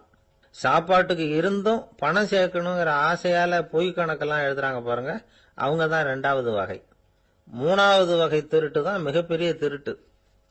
இறைவனுக்கு சொந்தமானதை நம்முடையதுன்னு நினைக்கிற திருட்டு. எது இறைவனுக்கு சொந்தமானது அப்படின்னா ஆத்மா. பகவானுக்கு சொந்தமான ஆத்மாவை நம்முடையதுன்னு நினைக்கிறது தான் அந்த மாபெரும் திருட்டு. இதுக்கு பேர் தான் ஆத்மாபகாரமா. சரி, இதுக்கு பரிகாரம் என்ன? எல்லாம் இறைவனுடையது, நமக்கு ஒன்றும் இல்லை அப்படின்னு நினைக்கிறது தான் இதுக்கு பரிகாரம். இதெல்லாம் இருக்கட்டும். 4வது திருட்டு ஒன்று சொன்னோம்ல, ஆண்டவன் நம்ம கிட்ட இருந்து திருடுறது. அது எப்படி? ஆண்டவனை கள்வன்னு சொல்றாங்க, அது சரி. அவர் என்னத்தை திருடினார்? இப்போ இன்னொருத்தருக்கு சொந்தமான ஒன்றை எடுத்து வச்சுக்கிறது தான் கள்ளத்தனம். ஆனா ஆண்டவன் எடுத்துக்கிட்டோம்னா இருக்கிறது எல்லாமே அவனுக்கு சொந்தம். அப்படி இருக்கிறப்போ அவரை எப்படி கள்வன்னு சொல்றது? இது என்ன புரியாம இருக்குதே அப்படின்னு சொல்லி பார்த்தா அதுக்கும் விளக்கம் சொல்றாங்க அவங்க. அதாவது ஆண்டவனுக்கு உருவமே கிடையாது, அரூபமா இருக்கிறவன், அதாவது உருவம் இல்லாம இருக்கிறவன். அப்படி உள்ள பகவான் நம்மள மாதிரி உருவத்துல இருக்கிறான். நம்மள மாதிரியே கையை காலு மூக்கெல்லாம் இருக்குது ஆண்டவனுக்கு. இந்த உருவம் நம்ம கிட்ட இருந்து திருடுனது தானே. அவன் தன்னுடைய உண்மையான திருமேனியை நமக்கு காட்டாம, அதாவது தரிசனம் கொடுக்காம இருக்கிறது கள்ளத்தனம் தானே. அதனால்தான் இதுவும் ஒரு பெரிய திருட்டு, இருக்கிறதுலயே மிகப்பெரிய திருட்டு அப்படிங்கிறார். என்கிட்ட பேசிக்கிட்டு இருந்தாரு, இந்த விஷயம்லாம் சொல்லிட்டு இருந்தாரு இந்த பெரியவர்.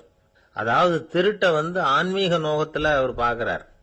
நம்ம பார்வையில இதை விட அபூர்வமான திருட்டுலாம் இங்க உண்டு, அபூர்வமான திருடர்களும் உண்டு. ஒரு திருடன் சிறையிலிருந்து விடுதலையாகி வெளியில போனான். கொஞ்ச நாள்ல மறுபடியும் திரும்பி ஜெயிலுக்கு வந்துட்டான். அப்போ சிறை அதிகாரி அவனுக்கு அறிவுரை சொன்னாராம். ஏன்பா, இப்படி அடிக்கடி தப்பு பண்ணிவிட்டு ஜெயிலுக்கு வந்துடுறிய, உனக்கு சொந்த பந்தம் எதுவும் இல்லையா?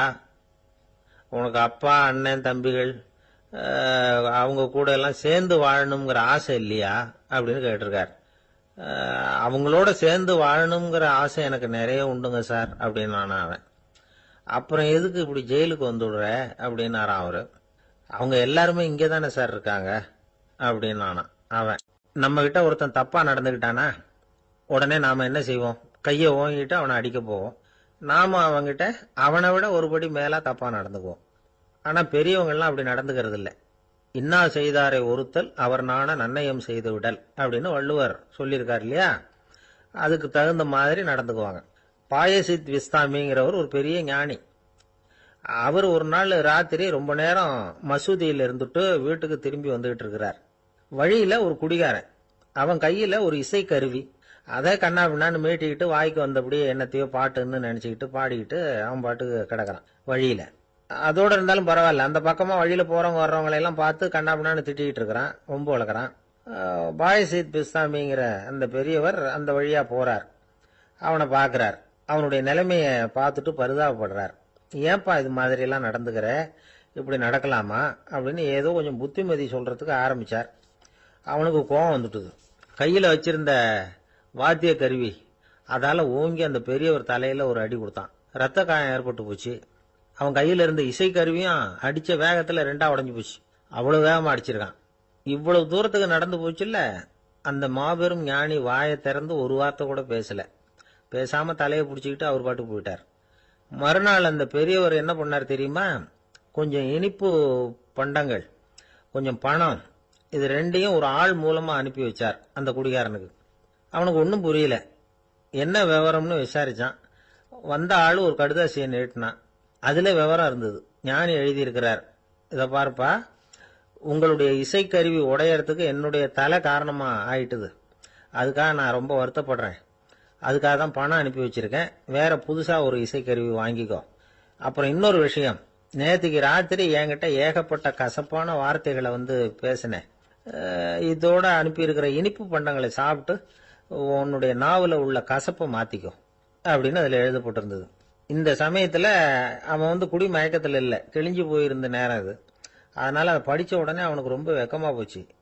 தலை குனிஞ்சான், யோசனை பண்ணான். கொஞ்ச நேரத்துல தன்னுடைய நண்பர்கள் சில பேரையும் கூப்பிட்டுக்கிட்டு நேரம் அந்த ஞானி இருக்கிற இடத்துக்கு ஓடினான். அவர் காலில் விழுந்தான், அவர்கிட்ட மன்னிப்பு கேட்டுக்கிட்டான்.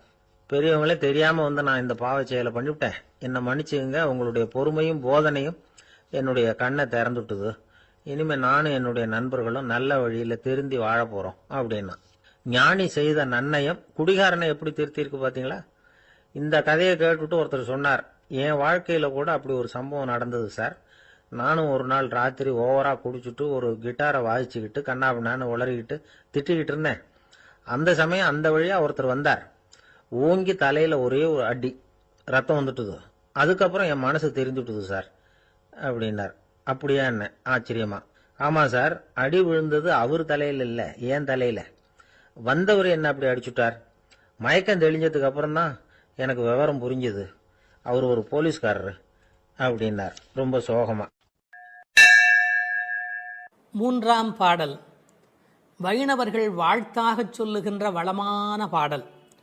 ஓங்கி உலகளந்த உத்தமன் பேர் பாடி நாங்கள் நம் பாவைக்கு சாற்றி நீராடினால் தீங்கின்றி நாடெல்லாம் திங்கள் மும்மாறி பெய்து ஓங்கு பெருஞ்சன்னல் ஊடு கயல் உகள பூங்குவளைப் போதில் பொறிவண்டு கண்படுப்ப தேங்காதே புக்கிருந்து சீர்த்த முலை பற்றி வாங்க குடம் நிறைக்கும் வள்ளல் பெரும் பசுக்கள் நீங்காத செல்வம் நிறைந்தேலோர் எம்பாவாய். மாவலி இடத்தில் வாமனனாய் 3 அடி மண் கேட்டு போன திருவிக்கிரமனாக உயர்ந்த அந்த அவதாரத்தை முதலில் பேசுகிறார்கள். அவனை உத்தமன் என்று சொல்லுகிறாள். அவரது திருநாமங்களை பாடி பரவி இந்த பாவை நோன்பு நோற்று நீராடினால் நாடெல்லாம் மாதம் 3 மழை பெய்யும், நெற்பயிர்கள் ஓங்கி வளரும். விளைந்த அந்த செந்நற் பயிர்களின் ஊடே கிடக்கும் நீரில் கயல் மீன்கள் துள்ளி விளையாடும். பூத்துள்ள குவளை மலர்களிலே அழகிய வண்டுகள் உறங்கி மகிழும். நீர்வளத்தால் நிலவளம், அதாவது வள்ளல் தன்மையுடைய பெரும் பசும் கூட்டங்கள் எங்கும் நிறைந்திருக்கும். மடிகனத்த காரணத்தால் தொட்ட மாத்திரத்தில் குடம் குடமாக அந்த பசுக்கள் கொடுக்கின்ற வள்ளல் பெரும் பசுக்கள். இத்தகைய செல்வச் செழிப்பு என்றும் நீங்காது நிலைத்திருக்கும் என்று வாழ்த்துகிறாள் இந்த 3வது பாடலிலே. ஓங்கி உலகளந்த உத்தமன், குள்ளமாக வந்தவன், ஆனால் ஓங்கி உலகத்தை அளந்த திருவிக்கிரமனாக மேலே உயர்ந்தவன். இதில் நாம் சிந்திக்க வேண்டிய பகுதி ஒன்று இருக்கிறது. இந்த உலகத்தில் வாழ்கிற மனிதர்கள் 3 வகை: அதமன், மத்தியமன், உத்தமன். தன்னலம் மட்டுமே கொண்டு வாழுகிற மிக கீழானவர்கள் அதமன். தானுண்டு தன் குடும்பம் உண்டு என்கிற ஒரு எளிய வட்டத்துக்குள் வாழ்கிறவன் மத்தியமன். பிறருக்காக வாழ்பவன், அவசியமென்றால் பிறருக்காக தாழ்பவன் எவனோ அவனே உத்தமன்.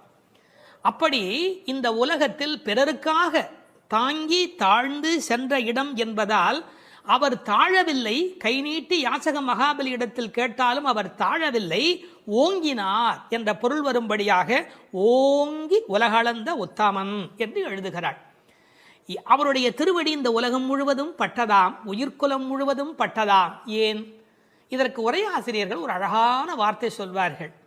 உறங்குகிற போது மாதா பிரஜையை அனைத்தபடி படுத்திருப்பாள் ஸ்பரிச சுகத்திற்காக. ஒரு அம்மா குழந்தைய பக்கத்தில் வைத்து கொண்டு படுக்கிற போது அப்படியே அந்த குழந்தை மேலே கை வைத்து கொண்டு படுத்திருப்பாள். என்ன சுகம்! அந்த குழந்தையும் நிம்மதியாக தூங்கும், அந்த தாயும் நிம்மதியாக சந்தோஷப்படுவாள். அப்படி தாய் குழந்தையை அணைப்பது போல இந்த உயிர்களை அணைப்பதற்காக பெருமான் தன் திருவடியை இந்த பூமியிலே வைத்தானாம். ஓங்கி உலகளந்த உத்தமன் என்கிறாள். நாமத்தின் பெருமையினை பேறு பாடி என்கிறாள். அதை பின்னொரு இடத்திலே நாம் விளக்கமாக பார்க்கலாம்.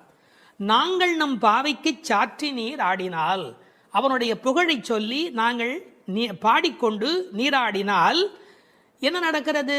ஒரு விஷயம், கடவுளை அடைவதற்கு யாகம் செய்ய வேண்டும், தவம் செய்ய வேண்டும், மந்திரம் செய்ய வேண்டும் என்று 100கணக்கான நிபந்தனைகளை எல்லாம் உலகத்தில் சொல்கிறார்கள். எங்கள் ஆண்டாள் அன்னையோ மிக எளிமையான வழி சொல்லுகிறாள். பேசாமல் நீங்கள் அவனுடைய பெயரை சொல்லிக்கொண்டு குளியுங்கள். நாங்கள் நம் பாவைக்கு சாற்றி நீராடினால், குளிப்பதை போன்று எளிமையானது கடவுளை அடைவது என்கிற ஒரு அற்புதமான பொருளை சொல்கிறாள். சடங்குகளுக்குள் சிக்கிக்கொண்டு சங்கடப்படாதீர்கள். நீங்கள் அவனை பாடும் பக்தி ஒன்றே போதுமானது, அவனது நாமத்தை சொல்லுகிற நாம சங்கீர்த்தனமே உங்களுக்கு போதுமானது என்ற பொருளிலே it is so simple. Involvement, பக்தர்களின் பங்கேற்பு இருக்கும்படியாக நாங்கள் நம் பாவைக்கு சாற்றி நீராடினால் மழை பெய்யும்.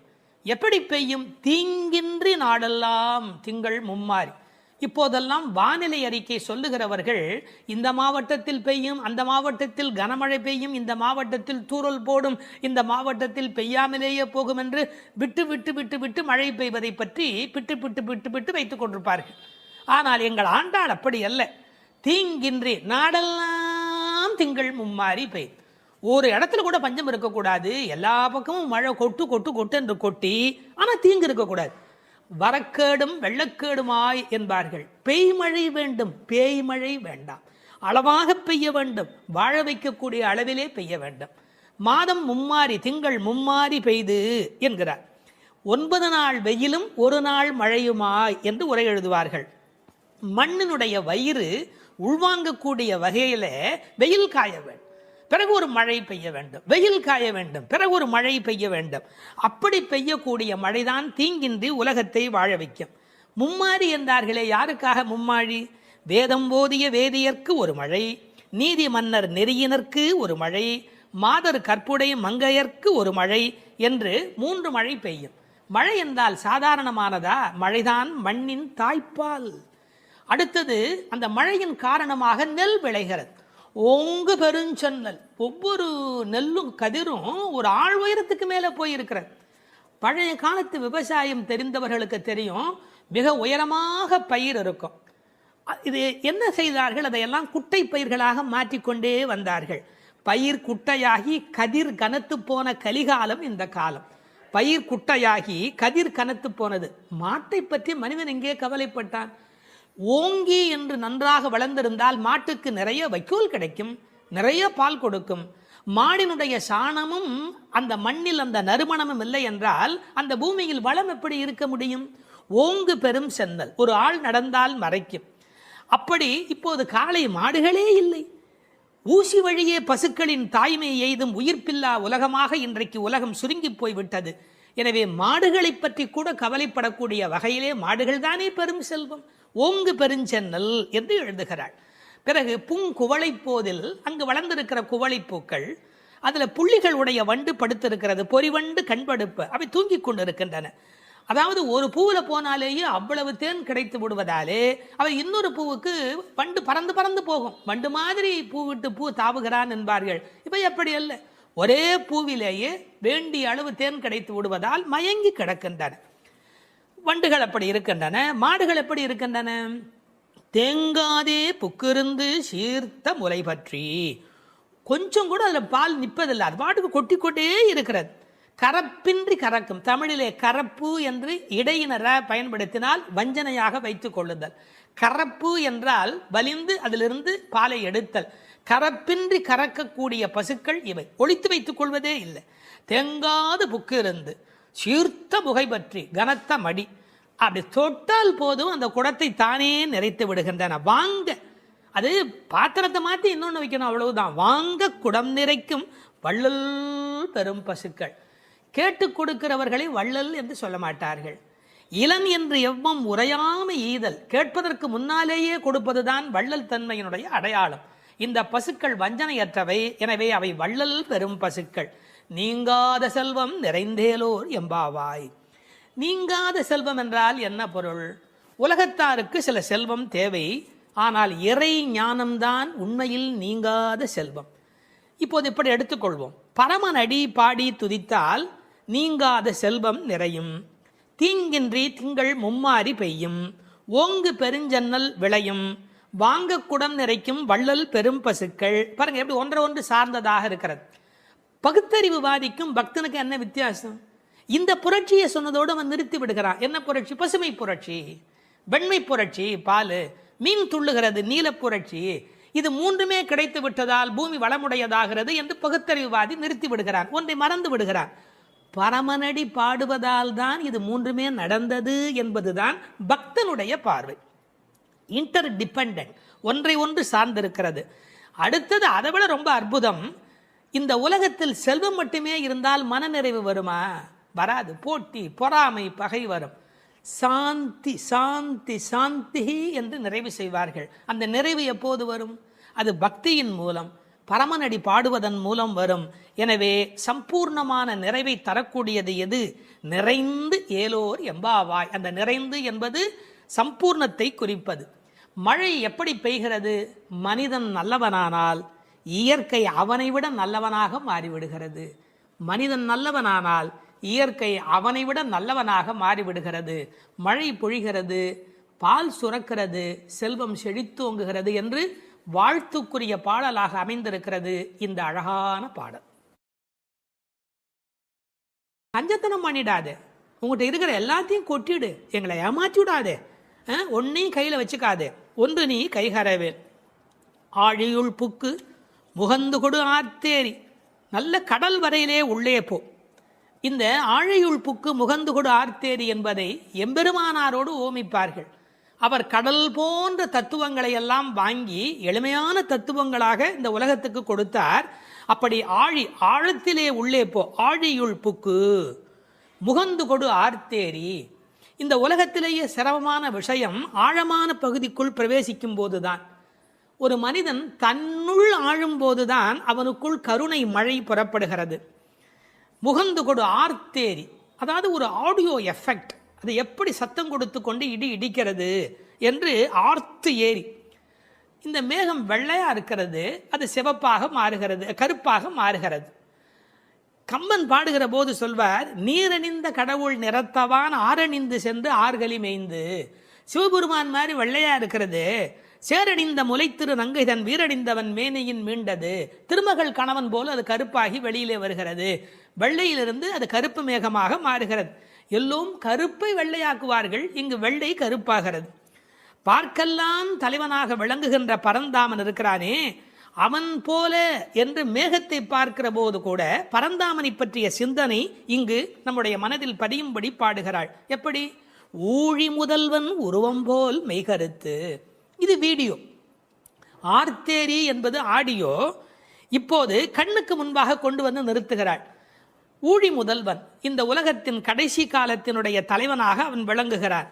அவனுடைய உருவம் எப்படி மெய் கருத்து விளங்குகிறதோ அதுபோல் நீ இருக்க வேண்டும். காக்கை சிறகினிலே நந்தலாலா நிந்தன் கரிய நிறம் தோன்றுதையே நந்தலாலா என்று கண்ணனுடைய கருப்பை மகாகவி பாரதி அனுபவித்தார் அல்லவா? அதுபோல அந்த உருவம் மெய்கருத்து விளங்குகிறது. பாருங்கள், இடி இடிப்பதில் ஒரு ஆடியோ எஃபெக்ட், அந்த உருவத்தை வர்ணிப்பதில் ஒரு வீடியோ எஃபெக்ட். இந்த ஆடியோ வீடியோ பாடலை நீங்கள் பாடியோ ஆடியோ இந்த உலகத்தில் வெளிப்படுத்த வேண்டும். பாழியம் தோளுடை பத்மநாபன் கையில். இந்த பெருமானுடைய தோள் எப்படிப்பட்ட தோள் தெரியுமா? பருத்த தோள், பெருத்த தோள், நிறைய பலம் தாங்கக்கூடியது. கம்பன் பாடுகிறார், ராமனுடைய தோள்களை பாடுகிற போது, குன்று போன்றுயர் தோளில் கொற்றவில் ஒன்று தாங்கினான் உலகம் தாங்கினான். அந்த ஒரு தோள் போதும் உலகத்தையே தாங்கிறதுக்கு அப்படின்னு, குன்று போன்றுயர் தோளில் கொற்றவில் ஒன்று தாங்கினான் உலகம் தாங்கினான் என்று பேசுவார் கவிச்சக்கரவர்த்தி கம்பன். நாபியில ஒரு தாமரை இருக்கிறது, அதில் பிரம்மா இருக்கிறார். இருமடி ஆகு பெயராக இவருக்கே பத்மநாபன் என்கிற பெயர் இந்த உலகத்தில் பொருந்தி வருகிறது. இந்த மின்னல் மின்னுகிறது, இடி இடிக்கிறது, அதுவும் பெருமாளுடைய சங்கு சக்கரங்களைப் போல அவளுக்கு காட்சி அளிக்கிறது. அந்த சக்கராயுதம் எப்படி ஒளி உடையதாக மின்னிக்கொண்டு வருகிறதோ, திருவாழி ஆழ்வான் விரோதிகள் இருக்கும் இடமெல்லாம் போய் எப்படி அழிக்கிறதோ அதுபோல அந்த மின்னல் மின்ன வேண்டும். அது பெருமானுடைய ஆயுதத்திலே ஒன்று. வலம்புரி போல் நின்றதிருந்து அந்த சங்கு போல, வலம்புரி சங்கை போல, படைவோர் புக்கு முழங்கும பாஞ்ச சன்னியமும் பல்லாண்டு. அந்த சங்குக்கு எவ்வளவு பெரிய ஏற்றம்! உண்பது சொல்லில் உலகளந்தான் வாயமுதம், கண்படை கொள்ளில் கடல் வண்ணன் கைத்தலத்தே என்று எப்போதும் பெருமாளோடு ஸ்பரிசம் அனுபவித்துக் கொண்டிருக்கிற அந்த சங்கு, வலம்புரி சங்கு, அதுபோல் நின்று அதிர்ந்து அந்த சங்குநாதம் போன்ற ஒரு பெரிய ஒலியை எழுப்பி, தாழாதே சார்ங்கம் உதைத்த சரமழை போல் பெய்திடாய். மழை எப்படி பெய்யணும்? அடம் மழை, அப்படியே சரமழை மாதிரி பெய்யணும். ராம சரம் எப்படி புறப்பட்டதோ, சார்ங்கம் என்ற வெள்ளிலே இருந்து அது எப்படி விடாமல் வந்து கொண்டே இருந்ததோ ராவணனை பார்க்கிற காலத்திலே, அப்படி இந்த மழை அடைமழையாய் பெய்ய வேண்டும். எதற்காக? நாங்களும் மார்கழி நீராட மகிழ்ந்தேலோர் எம்பாவாய். இந்த உலகத்தில் நாடெங்கும் வாழ கேடொன்றும் இல்லை என்பார்கள். எல்லாரும் நல்லா இருந்தால் நாமும் நல்லா இருக்க போகிறோம் இல்லையா? அதனால் இந்த உலகத்தில் எல்லோரும் நன்றாக இருக்க மார்கழி நீராட மகிழ்ந்து நாங்களும் மகிழ்ச்சியாக இருந்து விட்டு போகிறோம். இந்த ஓமை இருக்கிறதே, இது ஓமை அணி இலக்கணத்திலே தலை சிறந்த 4 செய்திகளை உள்ளடக்கியது.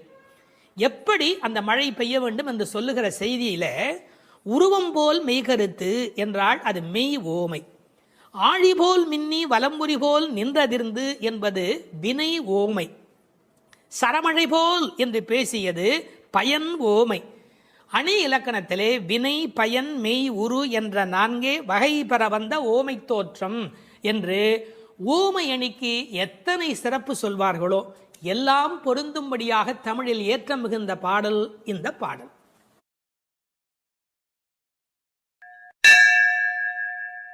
பாவங்களை நீக்கும் 5வது பாடல். மாயனை மன்னு வடமதுரை மைந்தனை, தூய பெருநீர் யமுனை துறைவனை, ஆயர் குலத்தினில் தோன்றும் அணிவிளக்கை, தாயைக் குடல் விளக்கம் செய்த தாமோதரனை, தூயோமாய் வந்து நாம் தூமலரு தூவித் தொழுது, வாயினால் பாடி மனத்தினால் சிந்திக்க, போய பிழையும் புகுதருவான் நின்றனவும், தீயினில் தூசாகும் செப்பேலோர் எம்பாவாய்.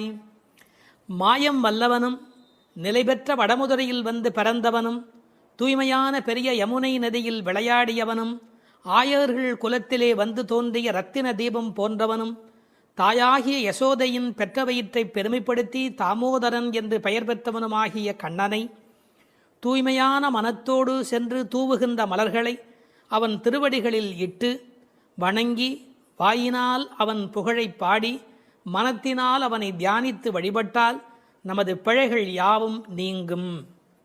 வந்து சேர இருக்கும் வினைகளும் நம்மை நெருங்கா.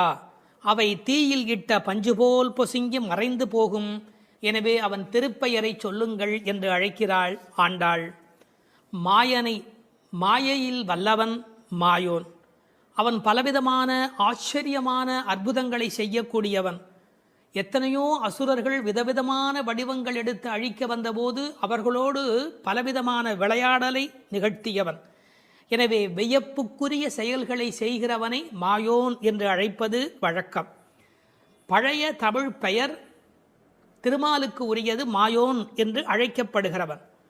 ஒரே நேரத்தில் எங்கும் இருக்கக்கூடிய அற்புதம் செய்கிறவன். ஆயர்பாடியிலே ஒவ்வொருவரோடும் குரவை கூத்தாடுகிற போது ஒரு கோபிகைக்கு ஒரு கண்ணன் என்று ஒரே நேரத்தில் ஒவ்வொருவரோடும் இருந்தவன். அது மட்டுமல்ல, பகவத்கீதையில் எனது மாயை வெல்ல முடியாதது என்று பேசுகிறார்.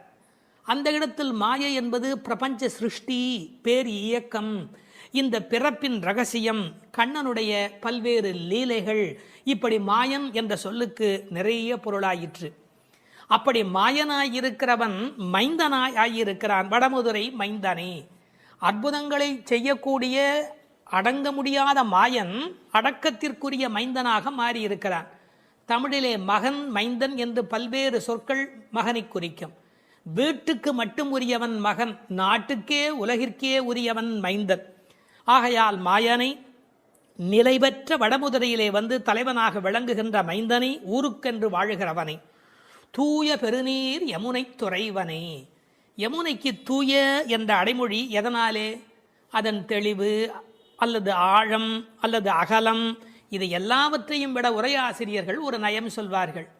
கோதாவரியை சீதை விழித்து தன்னை காப்பாற்றும்படி அழைத்தபோது ராவண பயத்தினாலே கோதாவரி எந்த உதவியும் செய்யவில்லை.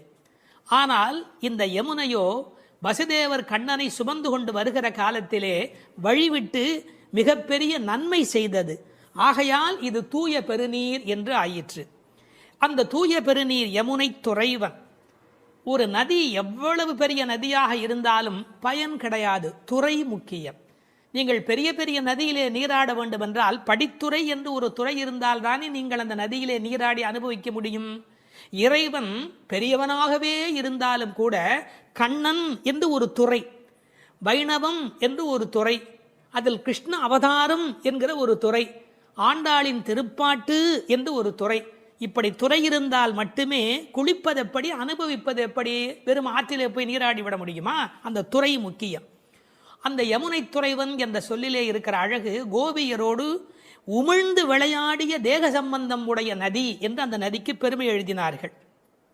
ஆயர் குலத்தில் தோன்றும் அணிவிளக்கு, அந்தகாரத்தில் தீபம் போல படிப்பறிவு வழக்கை இடக்கை அறியாத ஆயர் குலம். அந்த குலத்திலே அவன் ஒளிவிளக்காக விளங்குகிறார். வைகுந்தத்திலே இருந்தால் அங்கு எல்லோரும் நித்திய சூரிகள் பிரகாசமாய் இருக்கிறார்கள். ஆனால் ராமனே வந்து பிறந்த போது கூட அவன் வெங்கதிரோன் குலத்துக்கோர் விளக்காய் தோன்றியவன் என்கிறார் குலசேகரர். எனவே அது பகல் விளக்கு, இது இரவு விளக்கு. ஆயர் குலத்தினில் தோன்றும் அணிவிளக்கை மங்கள விளக்கு, தாயை குடல் விளக்கம் செய்த தாமோதரனே. தாமோதரன் என்ற சொல்லுக்கு கயிறு பதிந்த வயிறு உடையவன் என்று பொருள். இந்த மாடுகளை எல்லாம் கட்டி அது அருந்து போன கயிற்றை கன்றுக்குட்டிக்கு கட்டி அதிலிருந்து மீதமான கயிற்றை எடுத்து கண்ணபெருமான் வயிற்றை சுட்டி கட்டுகிறாள் அவனுடைய தாயார். எனவே கயிறு பதிந்த வயிறு உடையவன். குழந்தைக்கு அரைஞான் கயிறு கட்டுவதற்கு காரணமே வயிறு பருக்கிறதா இல்லையா என்று கண்காணிப்பதற்காக. இந்த கயிறு பதிந்ததாலே அந்த தழும்புகளை ஏற்படுத்தியது. கண்ணின் சிறுத்தாம்பினால் கட்டுண்ண பண்ணிய மாயன்.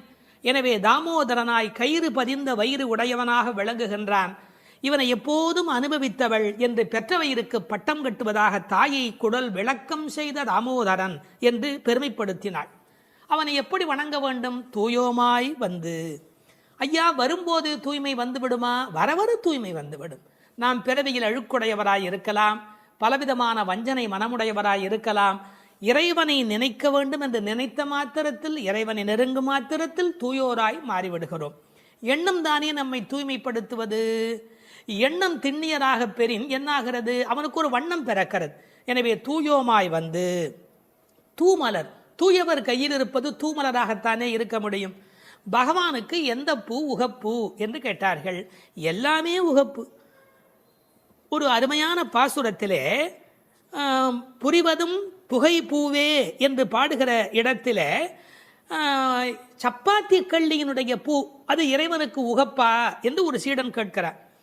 அப்போது உரை சொல்லுகிறவர் ரொம்ப அழகாக சொல்லுகிறார், அதை பகவான் விலக்கி இருக்கிறான் என்று பொருள் அல்ல. பகவானுக்கு எதுவுமே விலக்கு அல்ல. பறிக்கிற பக்தனுடைய கையில் முள் தைத்து விடுமே என்று விலக்கப்பட்டது என்று எழுதுகிறார். என்ன ஒரு கருணை பாருங்கள். ஆக தூமலர் தூவி தொழுது அவனை வாயினால் பாடி மனத்தினால் சிந்திக்க. இந்த உலகத்தில் வாயினாலே பாடுகிறோம். வாய் படைத்த பயன் பாடீர் அவன் நாமும் வீடே பெறலாமே. வெறும் நாமத்தை வரிசையாக சொல்லலாம். ஆனால் இசையோடு சொல்லுகிற போது, பஜனையோடு சொல்லுகிற போது, அது வாயினால் பாடுகிற போது பெருமை உடையதாக மாறுகிறது. இந்த வாயிலே பாடுவதை பற்றி ஆண்டாள் இதே திருப்பாவேல கண்ணபெருமானை எத்தனை நாமங்கள் சொல்லி பாடியிருக்கிறாள் என்று ஒரு பட்டியல் பாருங்கள்.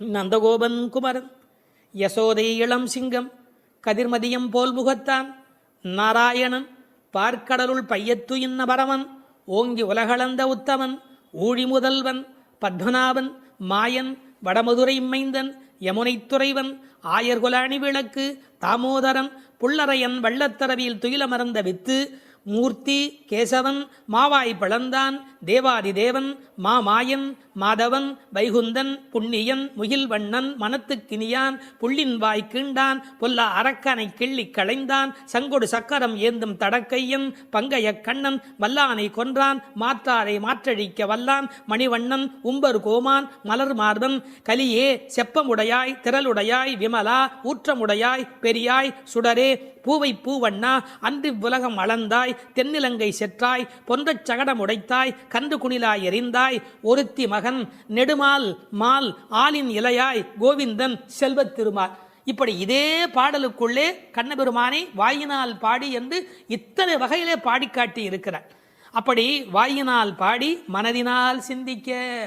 இந்த மனம் நிறைய பாவங்களை சேர்த்து கொண்டே வருகிறது. எனவே தியானம் என்பது மனத்தினாலே இறைவனை சிந்திக்கிற போது அந்த பாவங்கள் நீங்கி விடுகின்றன. எப்படி தெரிகிறது? போய பிழையும். வாயினால் பாடி மனதினால் சிந்தித்தால் பிழைகள் போய் விடுகின்றன. புகுதருவான் நின்றனவும். இனி நமக்கு வரவேண்டிய எஞ்சிய வினைகள் இருக்கின்றனவே, இந்த பிறவியில் செய்வன அவை உட்பட எப்படி மாறுகிறது? தீயினில் தூசா, நெருப்பில் எப்படி பஸ்பமாக போய்விடுவோம், அப்படி நம்முடைய பழைய பாவங்கள் எல்லாம் நெருப்பில் இட்டது போல தீயினில் தூசாகும். செப்பேலோர் எம்பாவாய் என்கிறாள். இந்த 5 பாடல்களோடு ஒரு முதல் பகுதி நிறைவு பெறுகிறது. நோன்பு நோற்க புறப்பட வேண்டியதையும், நோன்பு எவ்வாறு நிகழ்த்துவது என்பதையும், நோன்பினால் மழை பெய்யும் என்பதையும், நோற்கும் போது மனோ வாக்கு காயத்தால் நாம் அடைகின்ற இறைவன், அவனை அடைவதற்கான வழி, அதனால் நம் வினை அழியும் என்ற செய்திகளையும் இந்த 5 பாடல்களாலே குறிப்பிட்டாள். அது மட்டுமல்ல, நாராயணனே என்ற முதல் பாடலிலும், பார்க்கடலில் பையத்துயின்ற பரமன் என்ற 2ஆம் பாடலிலும், ஓங்கி உலகளந்த உத்தமன் என்று 3ஆம் பாடலிலும், ஆழிமழை கண்ணா என்று 4ஆம் பாடலிலும், மாயனை மண்ணு வடமயிறு மைந்தன் என்று கண்ணனை 5ஆம் பாடலிலும் குறிப்பிட்டது. உச்சத்திலே பரத்துவத்திலே இருக்கிற பெருமான் வியூகத்திலே எழுந்தருளி அவதாரமாக அவன் மகாபலி சக்கரவர்த்தி இடத்திலே வாமனாவதாரம் எடுத்து வந்த செய்தியை சொல்லி அவன் வருணனுக்குள்ளே அந்தர்யாமித்துவத்தோடு இருப்பதை 4வது பாடலிலே விளக்கி அர்ச்சாவதாரத்தை 5வது பாடலிலே நிறைவு செய்கிறாள். இந்த முதல் 5 பாடல்களோடு ஒரு பகுதி நிறைவு பெறுகிறது. பின்னர் மற்றவரை எழுப்புவது தொடங்குகிறது.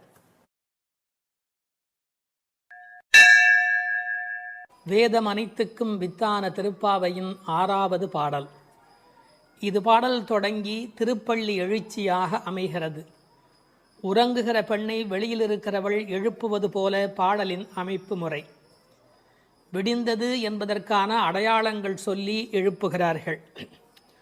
புள்ளும் சிலம்பினகான் புள்ளரையன் கோயிலில் வெள்ளை வெளிசங்கின் பேரரவம் கேட்டிலையோ, பிள்ளாய் எழுந்திராய் பேய் முலை நஞ்சுண்டு கள்ளச்சகடம் கலக்கழிய காலோச்சி வெள்ளத்து அரவில் துயில் அமர்ந்த வித்தினை உள்ளத்து கொண்டு முனிவர்களும் யோகிகளும் மெல்ல எழுந்து ஹரி என்ற பேரரவம் உள்ளம் புகுந்து குளிர்ந்தேலோர் எம்பாவாய்.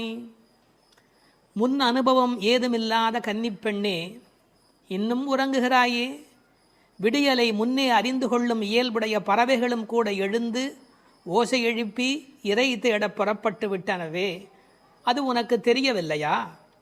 பறவைகளுக்கு அரசனான கருடனை வாகனமாக கொண்ட திருமால் திருக்கோயிலிலே வெண்மை நிறமுள்ள சங்கு தன் ஒலி எழுப்பி அழைக்கின்ற பேரோசை உன் காதில் விழவில்லையா? பெண் பிள்ளையே, விரைவில் படுக்கையை விட்டு எழுந்திரு. முன்பு தன் தாய் யசோதை வடிவில் முலைக்காம்பில் நஞ்சையே தீட்டிக் கொண்டு வந்து கண்ணனுக்கு வஞ்சகமாக பாலூட்ட கருதினாளே பூதனை. அவளிடம் பால் பருகுவது போல முலையுண்டு அவள் உயிரையும் உண்டானே கண்ணன். முன்பு கள்ளத்தனமாக சக்கரமாக அவன் முன் தோன்றினானே சகடாசுரன். அவனை தன் திருவடிகளை உயர்த்தியே உதைத்து அவன் கலக்கம் அடைந்து அழிந்து போனானே அந்த கண்ணன். திருப்பார்கடலிலே அமைந்திருக்கும் ஆதிசேஷன் என்னும் பாம்பின் மேல் அரிதுயில் கொண்டிருக்கிறானே அந்த கண்ணன். இவ்வுலக உற்பத்திக்கு மூல காரணமான அந்த கண்ணனை தம் உள்ளத்திலேயே இடைவிடாது தியானித்து கொண்டிருக்கும் முனிவர்களும் இறைவனை எளிதில் அடையும் யோகம் போன்ற உபாயங்களையும் செய்து கொண்டிருக்கும் யோகியர்களும் அலங்காது அசையாது மெதுவாக நிதானமாக எழுந்து ஹரி ஹரி என்று திருமாலை எண்ணிப்பாடும் பேரோசை உன்னுடைய காதுகளில் கேட்கவில்லையா? ஆனால் இவ்வோசைகள் எல்லாம் எங்கள் செவி வழி புகுந்து உள்ளத்திற்கு குளிர்ச்சி தருகின்றனவே.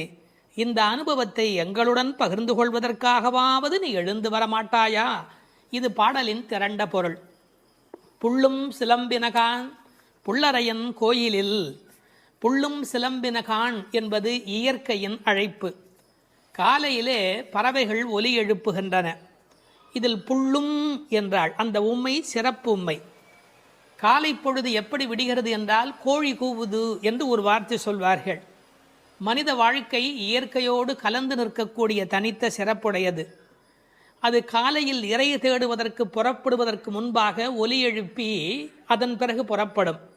இறை தேடும் போதே இறை தேடு என்பதுதான் மனிதனுக்கும் விலங்குக்கும் இருக்கிற வித்தியாசம். அதனால் இறை தேடி அது எழுப்புகிற ஒலியை கேட்ட மாத்திரத்தில் இறை தேடி வல்லினரா இறை தேடி நாம் அந்த பெருமானை நினைக்க வேண்டாமா என்ற அர்த்தத்தில் புள்ளும் சிலம்பின என்றாள். தமிழிலே சிலம்புதல் என்றால் ஒலி எழுப்புதல் என்று பொருள். அதிகாலை எழுவதை மனிதன் பறவைகளிடமிருந்து கற்றுக்கொண்டான் என்கிறார்கள். அது மட்டுமல்ல, பறவைகள் மனிதனுக்கு எச்சரிக்கை உணர்வை ஊட்டக்கூடிய ஒரு அடையாளம். ஒரு காலத்தில் காடுகளில் மனித இனம் வாழ்ந்த காலத்தில் பதுங்கி வரும் பாய்ச்சல் மிருகங்கள் குறித்து எச்சரிக்கை ஒலி எழுப்பும் இயல்பு பறவைகளுக்கு உண்டு. எனவே பறவைகளின் ஒலியை பார்த்து வருகிற நன்மை தீமைகளை மனிதன் உணர்கிற பழக்கம் அன்று தொட்டிருந்திருக்கிறது. எனவே வெளியில் விடுகிற விடியலுக்கு அடையாளமாக சொன்னாலும் பறவை ஒலிக்கும் மனித இனத்துக்கும் சம்பந்தம் இருக்கிறதே. புள்ளும் சிலம்பினகான். புல் அரையன் கோயில், பறவைகளுக்கெல்லாம் தலைவன் கருடன். அந்த கருடன் கோயிலிலே, அதாவது திருமாலுடைய திருக்கோயிலிலே சங்கு ஒலி எழுப்பி அழைக்கிறார்களாம். வெள்ளை வெளிசங்கின் பேரரவம் கேட்டிலையோ. வெள்ளை விழிசங்கு அது ரொம்ப தூய்மையான சங்கு. வெறும் நிறம் மட்டுமல்ல, அது எல்லா வகையிலுமே தூய்மையுடைய ஒன்று, வெண்மையுடைய ஒன்று. அது அழைப்பதற்காகவே பயன்படுத்தப்படுவதாலே விழிசங்கு கோயிலிலே நடை திறந்து விட்டது, மக்கள் வரலாம் என்பதற்கான அறிவிப்பு சங்கொலியின் மூலம் அந்த ஊருக்கு தெரிவிக்கப்படுகிறது. எனவே கோயில் அழைப்பு வந்துவிட்டதே, நீ எழுந்திருக்க வேண்டாமா? பேரரவும் கேட்டிலையோ. பறவையின் சப்தம் கூட சின்ன சின்னதாக போயிருக்கலாம். இது எத்தனை பெரிய ஒலி, சங்கு ஒலி எழுப்புகிறார்களே, ஊருக்கே கேட்க வேண்டும் என்று எழுப்புகிறார்களே, உனக்கு தெரியவில்லையா? சங்குக்கும் ஆண்டாளுக்கும் இடையில் இருக்கிற தொடர்பு நாச்சியார் திருமொழி நன்கு படித்தவர்களுக்கு தெரியும். கற்பூரம் நாருமோ கமலப்பூ நாருமோ திருப்பவளச் செவ்வாய்தான் தித்தித்திருக்குமோ, மறுப்பொசித்த செங்கண்மால் வாய்ச்சுவையும் நாற்றமும் விருப்புற்று கேட்கின்றேன் சொல்லாழி வெண்சங்கே என்று சங்கரை பாராட்டி மகிழ்ந்தவள் ஆண்டாள் நாச்சியார். எனவே வெள்ளை வெளிசங்கு அதற்கு என்ன பெருமை என்றால் ஓங்கார ஒலி எப்போதும் சங்கிலே காதில் வைத்தால் கேட்டுக்கொண்டே இருக்கும். நமக்கு ஒரு ஆச்சரியம், கண்ணனாகிய கடவுள் குடியிருக்கிற ஊரில் வேறு ஒரு கோயிலா? கோயில் அழைப்பு என்றால் ராமாயணம் படிக்கிற போது ராமன் நாராயணனை போய் வணங்கி வந்த செய்தி இருப்பதைப் போல கண்ணன் ஊரிலும் திருமால் கோயில் இருந்திருக்கிறது. இதில் புறவிடியல் பற்றி பேசினாலும் உண்மையில் அகவிடியலை பற்றி நாம் சிந்திக்க கடமைப்பட்டிருக்கிறோம். இதெல்லாம் காலை நேரத்து அடையாளங்கள். ஆன்மீக விடியல் என்பது ஏற்பட வேண்டுமென்றால் அறியாமை, இருட்டு போக வேண்டும். நீங்கள் இருட்டை விரட்டிவிட முடியுமா? இந்த உலகத்தில் என்ன முயன்றாலும் இருட்டை விரட்ட முடியுமா? ஒரே ஒரு வேலை இருக்கிறது. ஒரு வெளிச்சத்தை நிறுவுவதுதான் மனிதன் செய்ய வேண்டிய வேலை. எல்லாரும் உட்கார்ந்து கொண்டு இருட்டே போ, இருட்டே போ, இருட்டே போ என்றால் போகாது. ஆனால் ஒரு விளக்கை ஏற்றி வைத்தால் இருட்டு காணாமல் போய்விடும். அதுபோல் நம்முடைய அஞ்ஞானம், அறியாமை என்ற மன இருள் நீங்க வேண்டுமென்றால் நாராயணன், இறைவன், பரம்பொருள் என்ற ஒற்றை விளக்கு நமக்கு போதுமானது. அதை சொல்லிவிட்டு பிள்ளாய் எழுந்திராய் என்கிறார். பெண் பிள்ளைகளை ஏ பிள்ளை என்று அழைப்பது தமிழ் மண்ணிலே இருக்கிற ஒரு மரபு. என்ன பிள்ளை இப்படி பேசிக்கிட்டே இருக்கிறியே அப்படிம்பாங்க. அது சிறு பிள்ளைகளை சொல்லுகிற வழக்கம் உண்டு. பிள்ளாய் எழுந்திராய். இந்த பிள்ளாய் என்பதில் இருக்கிற அழகு, சிறுபிள்ளைத்தனமாக நடந்து கொள்கிறாயே. உனக்கு கோயிலுக்கு வந்து முன் அனுபவம் இல்லையா? இந்த சபரிமலைக்கு போகிற போது கன்னிசாமி என்று அழைத்து கொண்டு போவார்கள். எல்லாரும் எழுந்திருக்கிற நேரத்தில் அவர் எழுந்திருக்க மாட்டார், அந்த முறையாக பூஜையில் கலந்து கொள்ள மாட்டார். கன்னிசாமி அவருக்கு விவரம் தெரியல என்று எல்லோரும் சொல்வார்கள். இந்த பிள்ளை எழுந்திருக்கவில்லை, பிள்ளாய் எழுந்திராய் என்றார். அவள் எழுந்திராமைக்கு காரணம் சோம்பல் மட்டுமல்ல, சோம்பலை தாண்டி இன்னொன்றும் இருக்கலாம். என்ன? கிருஷ்ண மயக்கம் என்றும் காரணமாய் இருக்கலாம். மிக முதிர்ந்த நிலை ஒரு காரணமாய் இருக்கலாம். அவளுக்கு அதிர்ச்சி உண்டாகும்படியாக எழுப்புவதற்கு உரிய கண்ணபெருமானுடைய வரலாறுகளை சொல்லுகிறார்கள். பேய்முலை நஞ்சு உண்டு பூதனே என்ற ஒரு அரக்கி தாய்முலைப்பாலில் அமுதிருக்க தவழ்ந்து தளநடை இட்டு சென்று பேய் முலைவாய் வைத்து நஞ்சு உண்டு பித்தன் என்றே பிறர் ஏச நின்றாய் திருமங்கையாழ்வார் பாடுகிறார். அதாவது தாயிடத்தில் அமுது உண்ணாமல் பேயிடத்தில் போய் உண்டு அவளுக்கு மேலே போவதற்கான வழிமுறையை செய்த பூதனையினுடைய வரலாறு, அரக்கியின் வரலாற்றை சொல்லுகிறார். அடுத்து இன்னொரு வரலாறு, கள்ளச்சகடம் கலக்கழிய காலோச்சி. கள்ளச்சகடம், சகடாசுரன் என்ற ஒரு அசுரன் வஞ்சனையான வடிவத்தில் சக்கரமாய் வருகிறான். அப்போது பெருமான் என்ன செய்தார்? தம் கால்களாலே எட்டி உதைத்தார். தன்னை நேடி வந்த ஆபத்தை அவர் விரட்டுகிறார். என்ன நயம் சொல்வார்கள் தெரியுமா? பெருமாளுடைய திருவடி நம்முடைய கஷ்டத்தை போக்குகிறது என்பதையும் தாண்டி பெருமாளின் துன்பத்தையே போக்கக்கூடியது. இப்படிலாம் அர்த்தம் சொல்லலாமா என்று கேட்பார்கள். உயர்வர உயர்நலம் உடையவன் எவனவன், மயர்வர மதிநலம் அருளினன் எவன் அவன். இந்த பாசுரத்திலே துயரரு சுடரடி என்று ஒரு வாசகம் வரும். அந்த துயரரு சுடரடி என்பதற்கு வியாக்கியானம் செய்த பெருமக்கள் நம்முடைய துயர் என்று கூட அர்த்தம் செய்ய வேண்டிய அவசியமில்லை. பக்தனுக்கு அனுகிரகம் பண்ணுவதற்கு திருவடி இருந்தும் பக்தன் தன்னிடத்தில் வந்து அதை பெறாத போது பகவான் துயரமுறுகிறான். தாய் தன்னுடைய முலைப்பாலை தரையிலே பிச்சுமா போல அருளை அவன் பக்தர்களுக்கு வழங்குகிறான் என்று எழுதினார்கள். எனவே பெருமானுடைய திருவடி பெருமானுடைய துன்பங்களையே நீக்கியது என்றும் பொருள் கொள்ளலாம். மனிதர்களுக்கு ஒவ்வாதது ரெண்டு காரம், ஒன்று அகங்காரம், மமகாரம். அப்படி தோன்றிய அசுரர்களை அவன் அழித்திருக்கிறான். வெள்ளத்தரவில் துயிலமர்ந்த வித்து, இந்த உலகத்துக்கெல்லாம் மூலமான வித்து. நல்ல தண்ணீர் நனைத்துதான் விதையை நடுவார்கள். இவன் வெள்ளத்து அரவில் பார்க்கடலிலே பாம்பிலே படுத்திருக்கிறான். வெள்ளை வெள்ளத்தின் மேலொரு பாம்பின் மிசை கள்ள நித்திரை கொள்ளும் பரமன் என்பார்கள். நீர் குளிர்ச்சி, பாம்பு குளிர்ச்சி, அந்த குளிர்ச்சிக்கு மேல் குளிர்ச்சியாக கண்ணபெருமானுடைய தோற்றம் குளிர்ச்சி. முதல் தனி வித்தேயோ என்று நம்மாழ்வார் பாடுவார். ஆலமரு வித்தின் அரும் குரலன் என்று கம்பர் பாடுவார். விச்சி இன்றி விளைவது இல்லை என்று பிரகலாதனுடைய சரித்திரத்தை பாட வந்த இடத்திலே கவி சக்கரவர்த்தி கம்பன் பாடுகிறார்.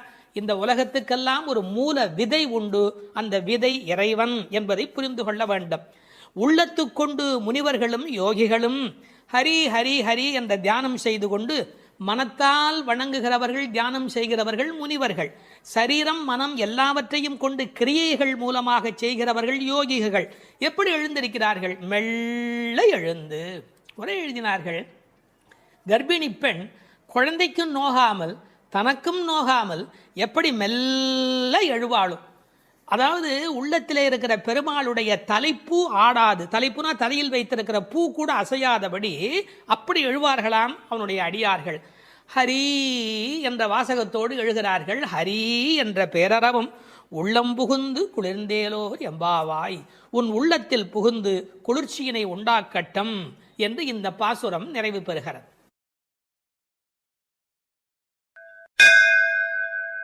மார்கழி திங்கள் மதி நிறைந்த நன்னாளால் நீராடப் போதுவீர் போதுமினோ நேரிழையீர், சீர்மல்கும் மாய்பாடிச் செல்வச் சிறுமீர்கள் கூர்வேல் கொடும் தொடிலன் நந்தகோபன் குமரன் ஏறார்ந்த கண்ணி யசோதை இளம் சிங்கம் கார்மேனிச் செங்கண் கதிர் மதியம் போல் முகத்தான் நாராயணனே நமக்கே பறை தருவான் பாரோர் புகழப் படிந்தேலோர் எம்பாவாய்.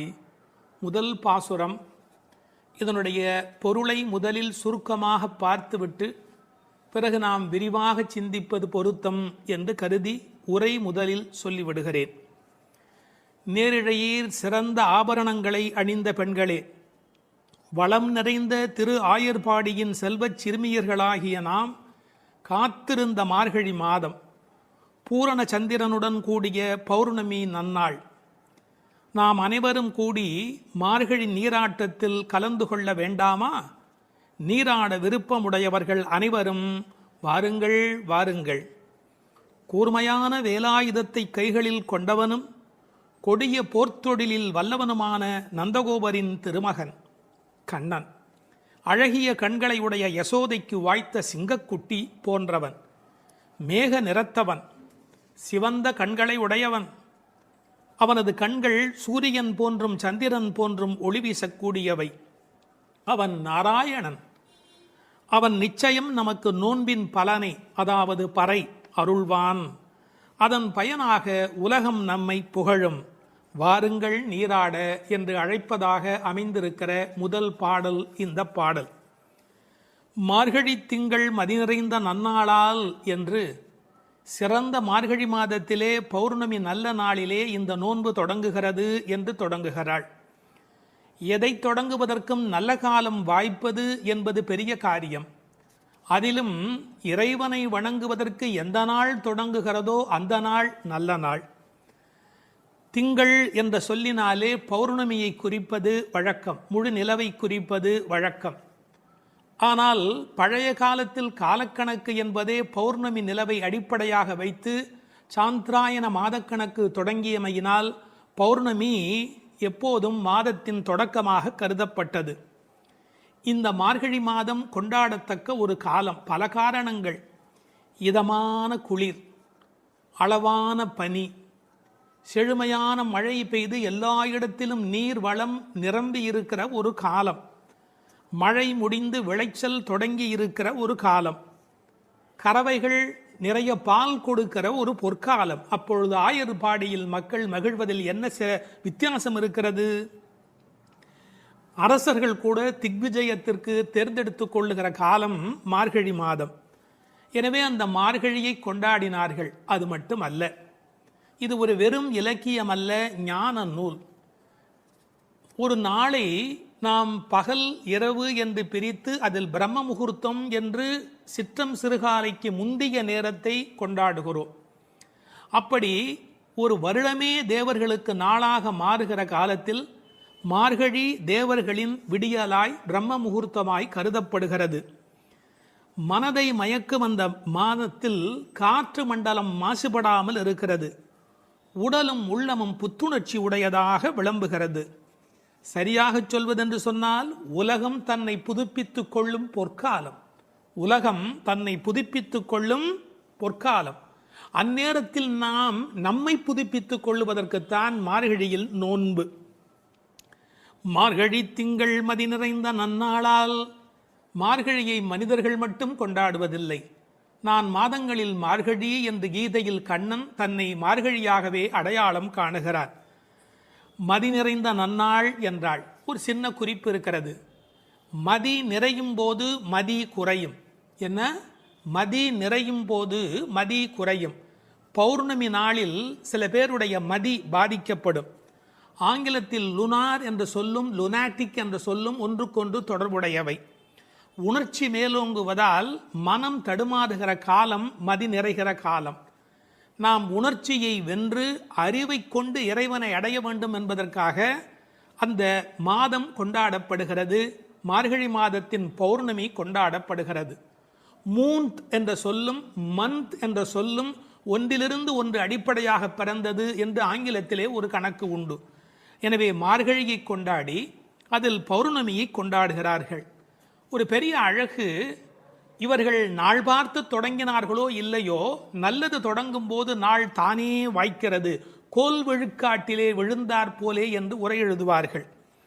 தெருக்களை அடைத்த ஒரு கோலம், வீட்டு வாசல் முகம் கழுவி சாணி தன் தலையில் ஒரு பரங்கிப்பூ கிரீடத்தை வைத்திருக்கிற அருமையான வேளை.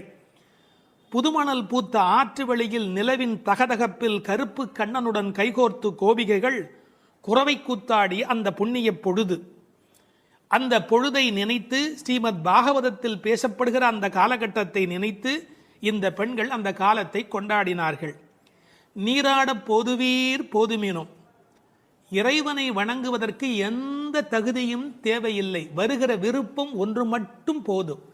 அதைத்தான் போதுவீர் போதுமினோ என்ற வார்த்தையினால் சொன்னாள். போகிறவர்களை போகவிட்டு அவர்கள் புற அழகு பார்த்திருக்கிறாள்.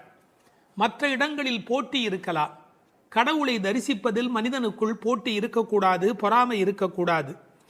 இந்த உலகத்தில் தின்பண்டங்களை கூட பங்கிட்டு உண்ண வேண்டும் என்று நினைக்கிற போது கண்ணனோடு செய்கின்ற கலவியினை, கண்ணனோடு கலந்து பழகுகிற வாய்ப்பை எல்லோரும் சேர்ந்து பருகிக்கொள்ள வேண்டும் என்பதால் தான் போதுவீர் போதுமினோ என்று சொல்கிறாள். நீராட என்பது ஆற்றில் குளத்தில் ஆடுதல் மட்டுமல்ல, அவன் குணக்கடலில் குளித்தல், குணக்கடலில் குளித்தல். அதனால்தான் அடியார்களோடு போக வேண்டும் என்று அழைத்து கொண்டு போகிறாள். எங்கு போவதாக இருந்தாலும் விவரம் தெரிந்தவர்களுடன் போக வேண்டும் என்பதால் விவரம் தெரிந்த பழைய அடியார்களோடு போக வேண்டும் என்று நினைக்கிறாள். இன்னொரு குறிப்பு, கடவுளை கலத்தல் என்பது குளிப்பதைப் போல் சுலபமானது. அதனால்தான் நீராடப் போதுவீர். எனவே குளிக்க, கடவுளோடு கலக்க, என்றைக்கும் நிலைக்க, கலவி இன்பத்தில் கோபிகைகள் கண்ட அனுபவத்தை சுவைக்க, எல்லாம் சேர்ந்து நீராடப் போதுவீர் என்ற வார்த்தைக்குள் விளங்குகிறது. சில பேருக்கு குளித்தல் உடல் நனைத்தல், சிலருக்கோ அது கழுவுதல், சிலருக்கு அது தெளித்து கொள்ளுதல். சிலர்தான் உண்மையில் குளிக்கிறார்கள். குளித்தல் என்ற சொல் எப்படி பிறந்ததென்றால், குளிர்தல் ஏற்பட்டால் மட்டுமே அது குளித்தல். ஆற்றில் சுடித்தோடும் வெள்ளத்தில் நனைகிற போது ஆன்மா விழிப்படைகிறது. பிரபஞ்ச நுகர்ச்சி நீங்கி நமக்கு ஆத்ம அனுபவம் தானே கிடைக்கிறது. தண்ணீர் ஒரு தியாகி, தான் அழுக்காகி பிறரை தூய்மையாக்கும் ஒரு உன்னத தியாகி. அந்த நீராட்டம் இறை அனுபவம் என்ற பொருளிலே இங்கு பேசப்பட்டது. இது ஆயர்பாடி. எப்படிப்பட்ட ஆயர்பாடி தெரியுமா? சீர்மல்கும் ஆயர்பாடி. செல்வச் சிறுமீர்கள். சீர் என்பது என்ன? பசு, எருமை, ஆடு என்கின்ற செல்வங்கள் நிறைந்திருக்கிற இடம். 3 வகையான கன்று ஈனுவதற்கு முந்தைய பசு, கன்று ஈன்ற பசு, கன்று ஈன்று நிறுத்திய பசு, இப்படி 3 வகையான அந்த ஆனிரையும் நிறைந்திருக்கிற இடம். கண்ணன் பிறந்த பிறகு அவன் கைப்பட்டதாலே எல்லாம் அதிகமாக பால் கறப்பதால் செல்வம் செழித்தோங்கி இருப்பதால் செல்வ சிறுமீர்கள். மாடு என்பது தமிழிலே செல்வத்தை குறிக்கும். ஒரு ஆச்சரியம், கேட்டில் என்கிற ஆங்கில சொல்லும் செல்வத்தின் குறியீடு. சிறுமீர்கள் என்றது என்ன என்றால் கண்ணனுக்கு ஒத்த வயதுடையீர் என்று பொருள். இப்போது யாரை பார்க்க போகிறார்கள்? கண்ணன் திருமாளிகை, அது நந்தகோபருடைய திருமாளிகை. அவர் சாதாரணமானப்பட்டவர் அல்ல, கூர்வேல் கொடுந்தொழிலன். அச்சத்தை ஏற்படுத்துவாரா என்றால் நன்றாக சாதுவாகத்தான் இருந்தால், பசும்புல் சாப மிதியாதவராய் இருந்தார். ஆனால் கண்ணனுக்கு தொடர்ந்து அசுரர்களால் துன்பம் வந்த காரணத்தினாலே எப்போதும் கையில் வேலோடு போருக்கு தயாராக இருப்பதைப் போல் இருக்கிற கூர்வேல் கொடும் தொழிலன் நந்தகோபன். அவன் குமரன், அடங்கி ஒடுங்கி இருக்கிற அழகான அப்பாவிடத்தில் அடக்கமான பிள்ளை. ஏறானந்த கண்ணி யசோதை இளம் சிங்கம். அவள் கண்ணுக்கு அழகு எப்படி வந்து சேர்ந்தது? அழகு, எழுச்சி, இளமை இவையுடைய கண்ணாக அவள் விளங்குகின்றாளே, எங்கிருந்து வந்தது? கண்ணனையே வைத்த கண் வாங்காமல் பார்த்து கண்ணனை கண்ணில் குடியேற்றியதால் வந்த அழகு. ஒரு நல்ல மகனை பெற்றால் தாய் தந்தைக்கு எத்தனை புகழ் பாருங்கள். ஒரு ஆழ்வார் அனுபவிக்கிறார். அழுகையும் அஞ்சினோக்கும் மண்ணோக்கும் தொழுகையும் எவை கண்ட கண்ணீரே என்று அந்த யசோதையின் கண்கள் கொண்டாடப்படுகின்றன. அங்கு இளம் சிறுமி என்ற வார்த்தையை பயன்படுத்தினாள். இங்கு யசோதை இளம் சிங்கம் என்று சொல்லுகிறாள். அப்பாவிடத்தில் குமரன், ஆனால் தாயிடத்திலே எப்போதும் பிள்ளைகள் வம்பு செய்யும் இளம் சிங்கம். கார்மேனி செங்கண் கதிர்மதியம் போல் முகத்தான், கருப்பான உடல், அதில் சிவப்பான கண்கள். செங்கண் என்பதை சிவந்த என்று பொருள் கொள்வதை விட செம்மை என்று பொருள் கொண்டால் இன்னும் அழகு. கதிர்மதியம் போல் முகத்தார், ஒரு முகமே நிலவாகவும் சூரியனாகவும் எப்படி இருக்க முடியும்? முடியும். நீங்கள் நன்றாக நரசிம்ம அவதாரத்தை உற்று நோக்கினால், எதிரியான இரண்யகசிபுவை நெருப்பு எழப் பார்த்தவன் பக்கத்தில் இருக்கிற பிரகலாதனை